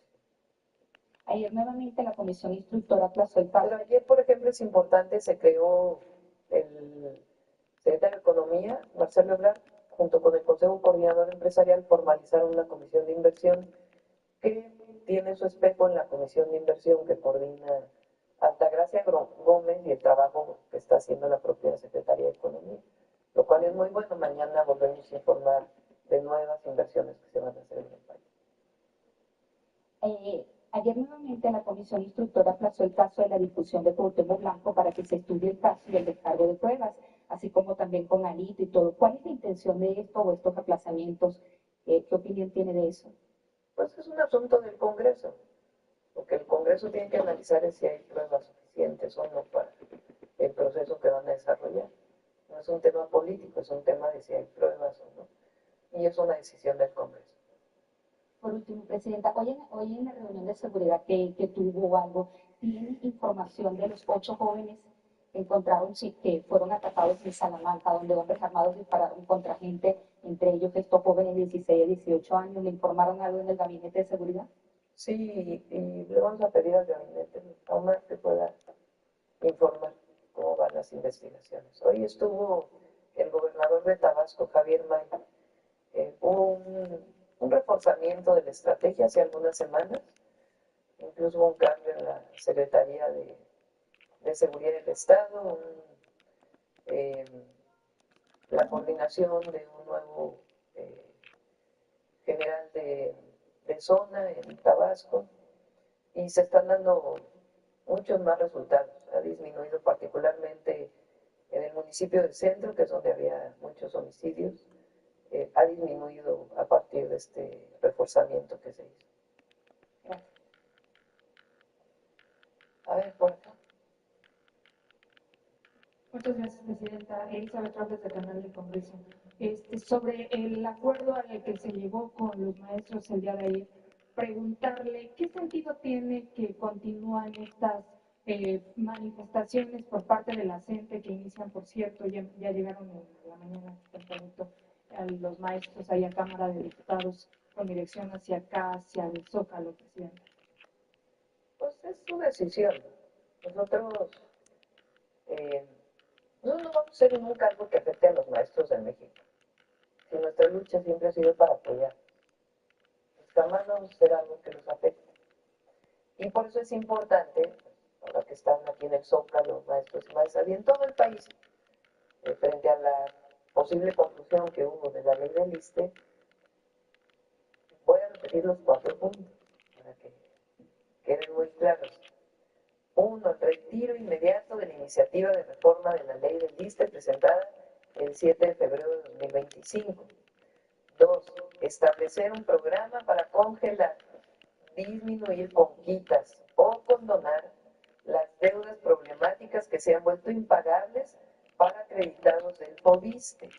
Además, se revisarán los mecanismos para recuperar las atribuciones del FOBISTE para reconstruir, rehabilitar, construir y mejorar vivienda social para las y los trabajadores del Estado. 3.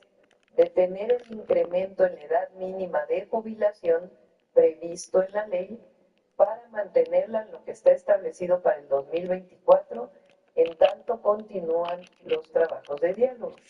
Y 4. Organizar foros escuela por escuela para construir la propuesta alternativa para el ingreso, promoción y reconocimiento de las maestras y maestros que garantice sus derechos laborales, la transparencia y la cero corrupción. Este es los compromisos que estamos estableciendo. Una segunda pregunta sobre este decreto que está por firmar, Presidenta. ¿Esta condonación aplicaría solo a trabajadores del ISSSTE o también al resto de la clase trabajadora? En Infonavit, ¿qué se hizo? A la condonación de las... Ajá. Es que es distinto. Es distinto cómo es para trabajadores del IMSS. El régimen es distinto que para los trabajadores del ISSSTE, porque estamos afiliados al ISSSTE.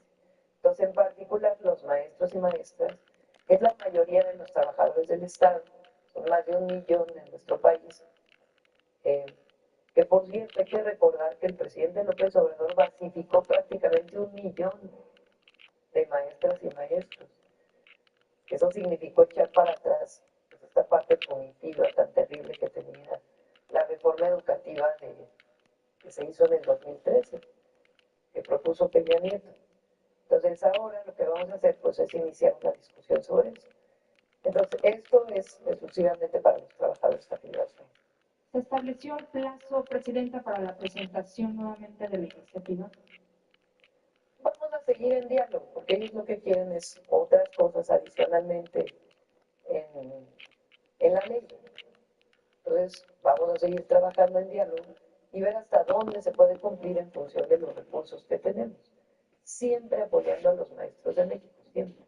Correcto, Presidente. Sobre el tema de la elección Y judicial. recordar, como bien decía Mario, que antes de salir el presidente López Obrador hizo el Fondo de Pensiones para el Bienestar, para que trabajadores del Estado y trabajadores afiliados al Seguro Social que van a jubilarse y se jubilarán con un monto menor al salario medio del IMSS, pudieran alcanzar su jubilación con el salario medio del IMSS.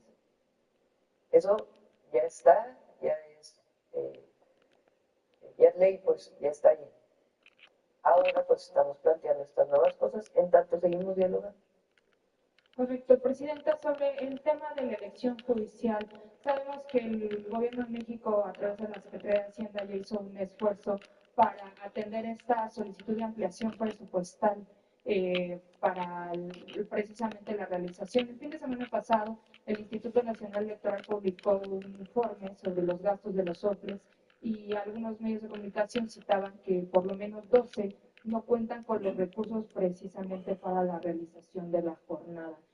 Saber si a través de la Secretaría de Gobernación, en este diálogo interinstitucional, se estaría considerando solicitar una ampliación presupuestal a la Cámara de Diputados. No, este ya es un acuerdo con el Instituto Nacional Electoral. Ellos estuvieron de acuerdo.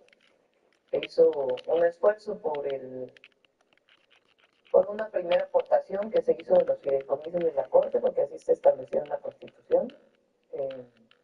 Y el INE está de acuerdo ya con el... Y finalmente, Presidenta, sobre las iniciativas que anunció el lunes,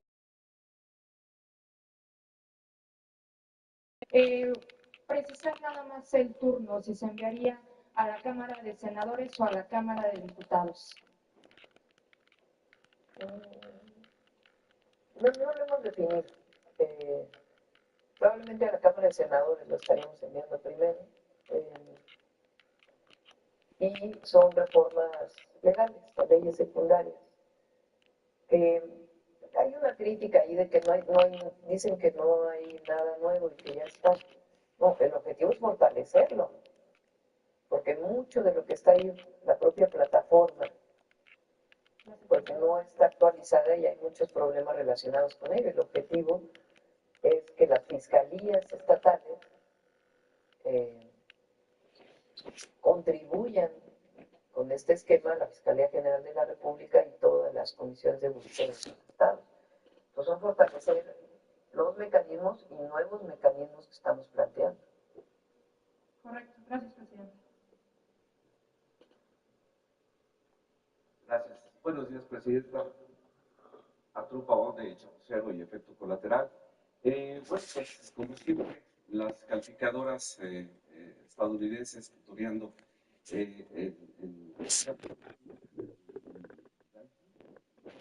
Rusia pronostican una recesión para México a raíz de los aranceles que supuestamente van en contra de nuestro país. ¿Qué es lo que tiene usted de información o que nos puede comentar? Ellos asumen que nada va a cambiar, ¿no? Como si las tendencias, ayer volvieron a bajar las bolsas, por ejemplo, ha afectado al mercado de valores, pues los anuncios de los aranceles y otros temas internacionales. Entonces ellos piensan que pues, nosotros nos vamos a quedar sin hacer nada frente a una situación internacional, y no, nosotros estamos trabajando todos los días para cambiar esa situación. Entonces nosotros no tenemos esa expectativa, porque tenemos un plan y estamos trabajando en las inversiones que se están anunciando y todo el trabajo que estamos haciendo para fortalecer la economía desde abajo. Gracias. La segunda pregunta es acerca del CISAL en Yucatán. Pues ya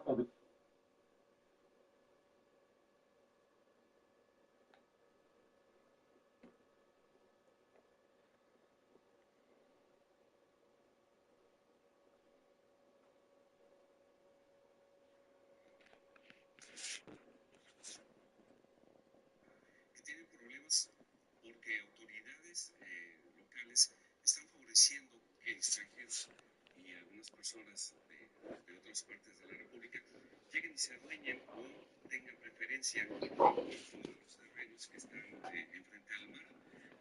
Los operadores de CISAL no los toman en cuenta, incluso ya hubo enfrentamientos con las autoridades. ¿Habría alguna posibilidad de que las autoridades federales intervengan? Sí, por supuesto, lo revisamos. Muchas gracias. Y pues ya por último, estuvimos allá en la frontera norte de Baja California con el asunto de los deportados que nunca llegaron. Y estuvimos en entrevistas con algunos comerciantes de Baja California y ellos nos hacen ver que en las aduanas de Tecate y Mexicali se introduce mercancía de manera ilícita, principalmente vehículos, y a través del uso de pedimentos alterados, pues estos son avalados por el coordinador de aduanas fronterizas, Ernesto Vadillo Trueba. Las fuentes que nos refieren son, pues nos dicen que es Roberto Ruiz Armas, agente comunal con patente número 1656, como presunto operador de este esquema de contrabando. Incluso sus actividades inusuales han motivado que la unidad de inteligencia financiera lo esté investigando. También hace mención pues del apoyo que recibe esta persona por parte de Luis Torres, que está pues supuestamente bien parado allá en el gobierno de Marina Pilar, a quien se le relaciona con el tráfico de vehículos en la aduana de Mexicali y Tecate. Aquí tenemos las pruebas. Y en este contexto, pues, ¿qué acciones se pueden tomar? Porque pues, las aduanas son un importante lugar donde se recaudan recursos para la federación. Gracias. Estamos fortaleciendo toda la vigilancia en las aduanas. Por ejemplo, les pongo un ejemplo.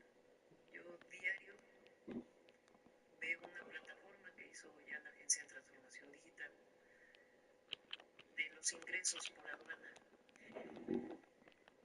que es un indicador muy sencillo comparado con los ingresos del año anterior. Aduanas ha aumentado sus ingresos de manera muy importante en este año. Van a aumentar más. Como lo dije desde la campaña, muchas veces no necesariamente es el encargado de la aduana, aunque puede ser, pero hay un esquema en las aduanas en donde se delega en el agente aduanal muchas de las atribuciones, pero el agente aduanal no tenía responsabilidades frente a una situación que se pudiera encontrar. Hoy ya tienen responsabilidades. De hecho, aquí lo informamos, se han retirado patentes y se van a seguir retirando ahí donde se encuentran irregularidades. Entonces, este esquema de medición permanente pues nos está diciendo, por ejemplo, si cae una aduana frente al año pasado, pues primero hay que ver si cayó la importación, porque puede ser. Y si no, porque también vienen unidades físicas, pues qué es lo que está, por qué está cayendo la recaudación. Eso nos alerta y se toman medidas. Entonces estamos en un trabajo muy importante para fortalecer la vigilancia en aduanas y personalmente estoy revisando los ingresos aduana por aduana en las 50 aduanas. Muy bien, muchas gracias. Nada más, si el secretario Manuel Delgado me puede recibir la petición de una familia de maestros desplazados de Tierra Caliente allá en Guerrero, por haber denunciado hace unos años corrupción, fueron desplazados, les quitaron su plaza, los volvieron a reinstalar, pero lamentablemente no les reconocen su antigüedad de más de 40 años de servicio. Sí, cómo no. Gracias. A ver, vamos por acá. Gracias, buenos días a todos y todas. Daniela Sarabia, reportera de Animal Político. Presidente, esta semana justamente en Animal Político hemos publicado un par de reportajes sobre las afectaciones que el Aeropuerto Internacional de la Ciudad de México está representando a los vecinos, tanto en materia de salud como en medio ambiente. Esto a consecuencia de tomas clandestinas, derrames de hidrocarburos y la propia contaminación que presenta la estación de combustibles del propio aeropuerto. Los vecinos en su primer contacto ya se han puesto en contacto, por supuesto, con la Secretaría de Protección Civil para que los pudiera atender, pero al tratarse de una infraestructura federal y tan estratégica, preguntarle si usted estaba al tanto de estas quejas y estos problemas que los vecinos de las colonias aledañas al aeropuerto de la Ciudad de México están manifestando. No tenía información, pero por gusto lo revisamos. Sea usted que fue jefa de gobierno aquí de la Ciudad de México, desde antes se había realizado pues esto de las tomas clandestinas, estos de los derrames que se han tenido, que se tienen documentados tanto por Pemex e incluso la Fiscalía ha ido a predios donde se ha detectado que se ordeña hidrocarburo. ¿Se había hecho pues una investigación o se tenía algún tipo de plan para poderlo atender desde su administración aquí en la Ciudad de México? Bueno, desde que inició todo el proceso en el 19 de evitar el huachicol por el presidente López Obrador, todas las autoridades estatales pues estuvimos alertas. Tuvimos varios casos que fueron reportados mientras estuve en la jefatura de gobierno de robo de combustible que se daba cuenta la Secretaría de Seguridad. En este caso las fiscalías estatales no intervienen sino es la Fiscalía General de la República por ser un delito federal. Pero de todas maneras se informaba a Pemex, se aseguraba el predio y hubo un caso, por ejemplo, en Añil que tardó mucho tiempo en limpiarse porque era una fuga que tenía muchísimo tiempo y ahí se apoyó a la ciudadanía. Incluso personalmente fui 2 veces a revisar cómo estaba y después se siguió trabajando. Entonces ahí donde se encontraba siempre se actuó. En este caso en particular que dices el aeropuerto, pues hay que ver qué es lo que está pasando. Es necesario, Presidenta, dadas las condiciones, estamos hablando alrededor de 37,000 vecinos que están en torno al aeropuerto de la Ciudad de México, de poder hacer alguna intervención de saneamiento, no necesariamente o quizá en parte el aeropuerto, pero todo lo que está en torno a esta infraestructura. Recordaba cuando se hizo estas consultas de que el aeropuerto iba a cerrar y que ahí se podía construir no sé cuánta cosa, se habló de un saneamiento del espacio, por supuesto, esos planes se Primero hay que medir si es necesario un saneamiento a partir de lo que se encuentra en el suelo. Hay muchas técnicas para eso. Entonces, si en efecto hay alguna filtración, alguna fuga, pues se hace el trabajo como se hizo en el caso de allí, que fue un trabajo muy minucioso que se hizo para limpiar el suelo. Pero primero que nada, pues hay que ver qué es lo que está pasando, ¿no? Antes de adelantarse hacia lo siguiente. Ok, y se estaría pues, instruyendo usted que se pueda revisar. Sí, tiene que ser la Secretaría, bueno, la Coordinación de Protección Civil, junto con la Secretaría de Protección Civil del Gobierno de la Ciudad y Pemex, por supuesto. Y por último, presidente, justamente también en este tema, preguntarle de manera general, sé que será muy complicado que nos digan paso por paso en este momento, pero en manera general, ¿qué medidas se están tomando desde el gobierno federal para seguir identificando, previniendo y atendiendo sitios contaminados, ya sea por particulares o por paraestatales, y que se le dé seguimiento no solamente, por supuesto, en Ciudad de México, sino en todo el país para poder cuidar pues el suelo? Hay protocolos establecidos cuando hay una fuga de combustible que tiene perfectamente la coordinación de protección civil. Entonces, cuando se detecta que hay una fuga, de inmediato se entra el área logística de Pemex normalmente y las instituciones del lugar para ayudar en casos así. Entonces hay protocolos establecidos, no es que no haya nada en el país, hay protocolos muy claros de protección civil y de saneamiento en caso de que se necesite, de remediación. Es, digamos, la continuidad de lo que se tenía, no algo específico para pues es que son protocolos muy avanzados ya, muy avanzados. Lo conozco porque lo viví en la ciudad.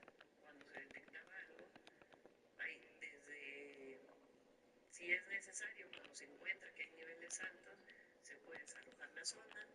Si no son niveles altos, de acuerdo con un protocolo, con una norma, pues entonces comienza el saneamiento, se ve si llegó al drenaje o no llegó al drenaje. Hay protocolos de medición establecidos. De acuerdo, gracias, presidente.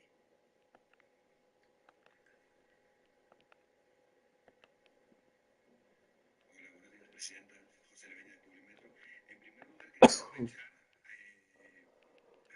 la secretaria de Energía sobre qué plan hay para los subsidios en la luz, en la electricidad para la próxima temporada de calor y si cómo está preparado el país para evitar los apagones que se están produciendo en otros países como en Chile, Panamá, Cuba, ante el aumento del consumo de energía.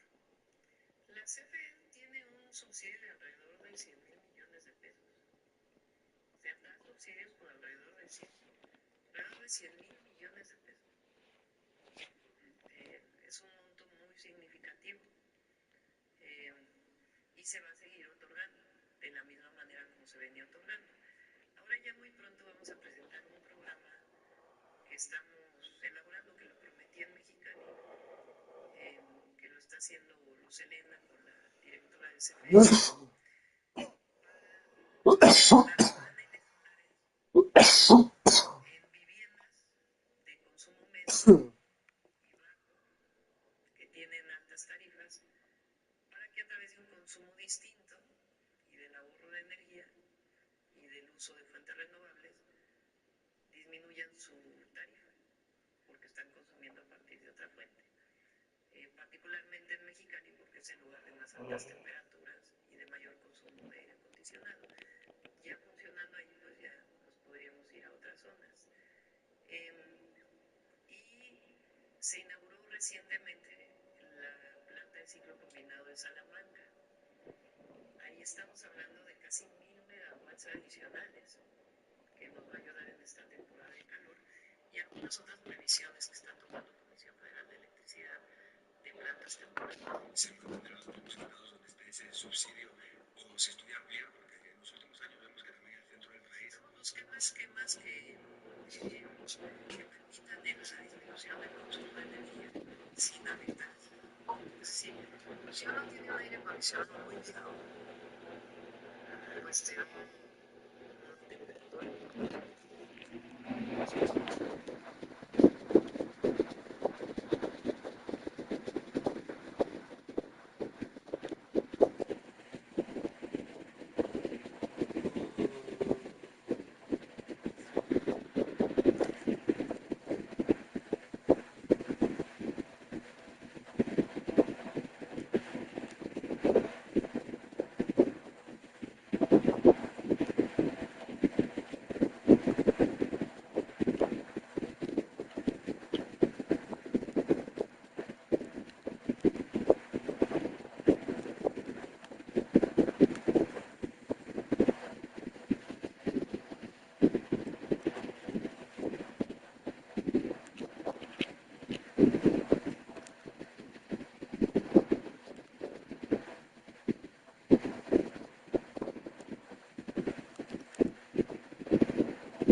Yes.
Sí, un saludo a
Why would you push? Why would you push? Why would you push?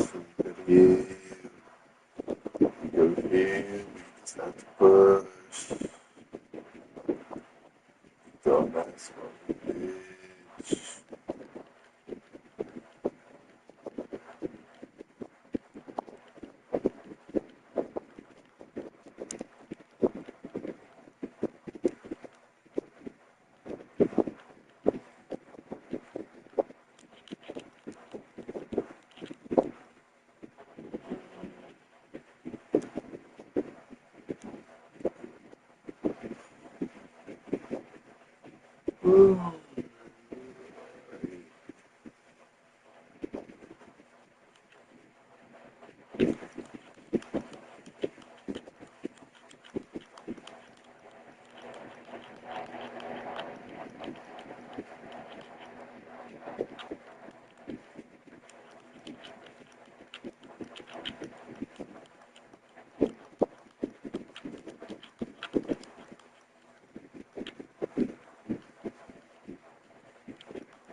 Peace.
Here, bitch. que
no sé, mamá.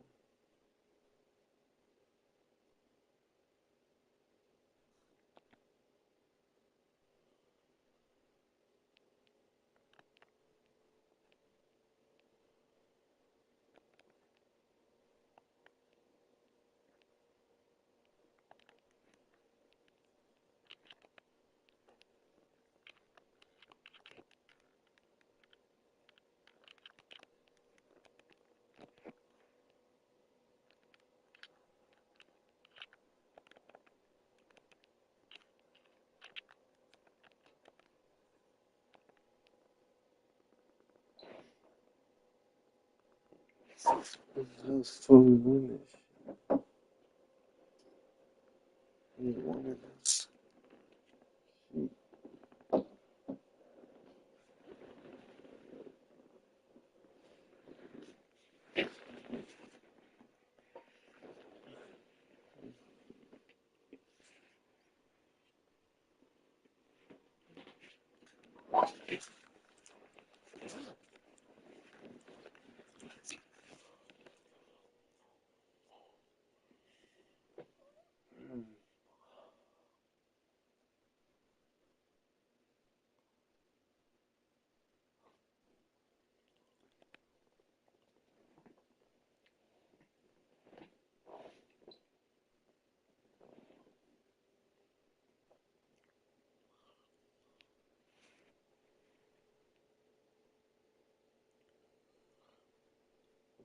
Go, let's go.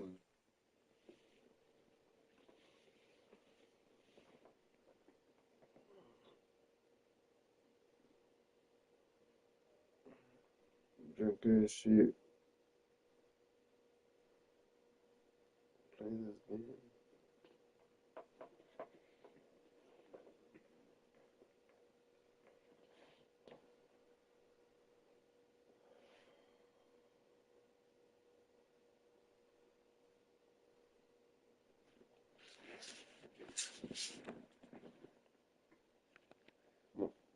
Yeah, I'm playing this video.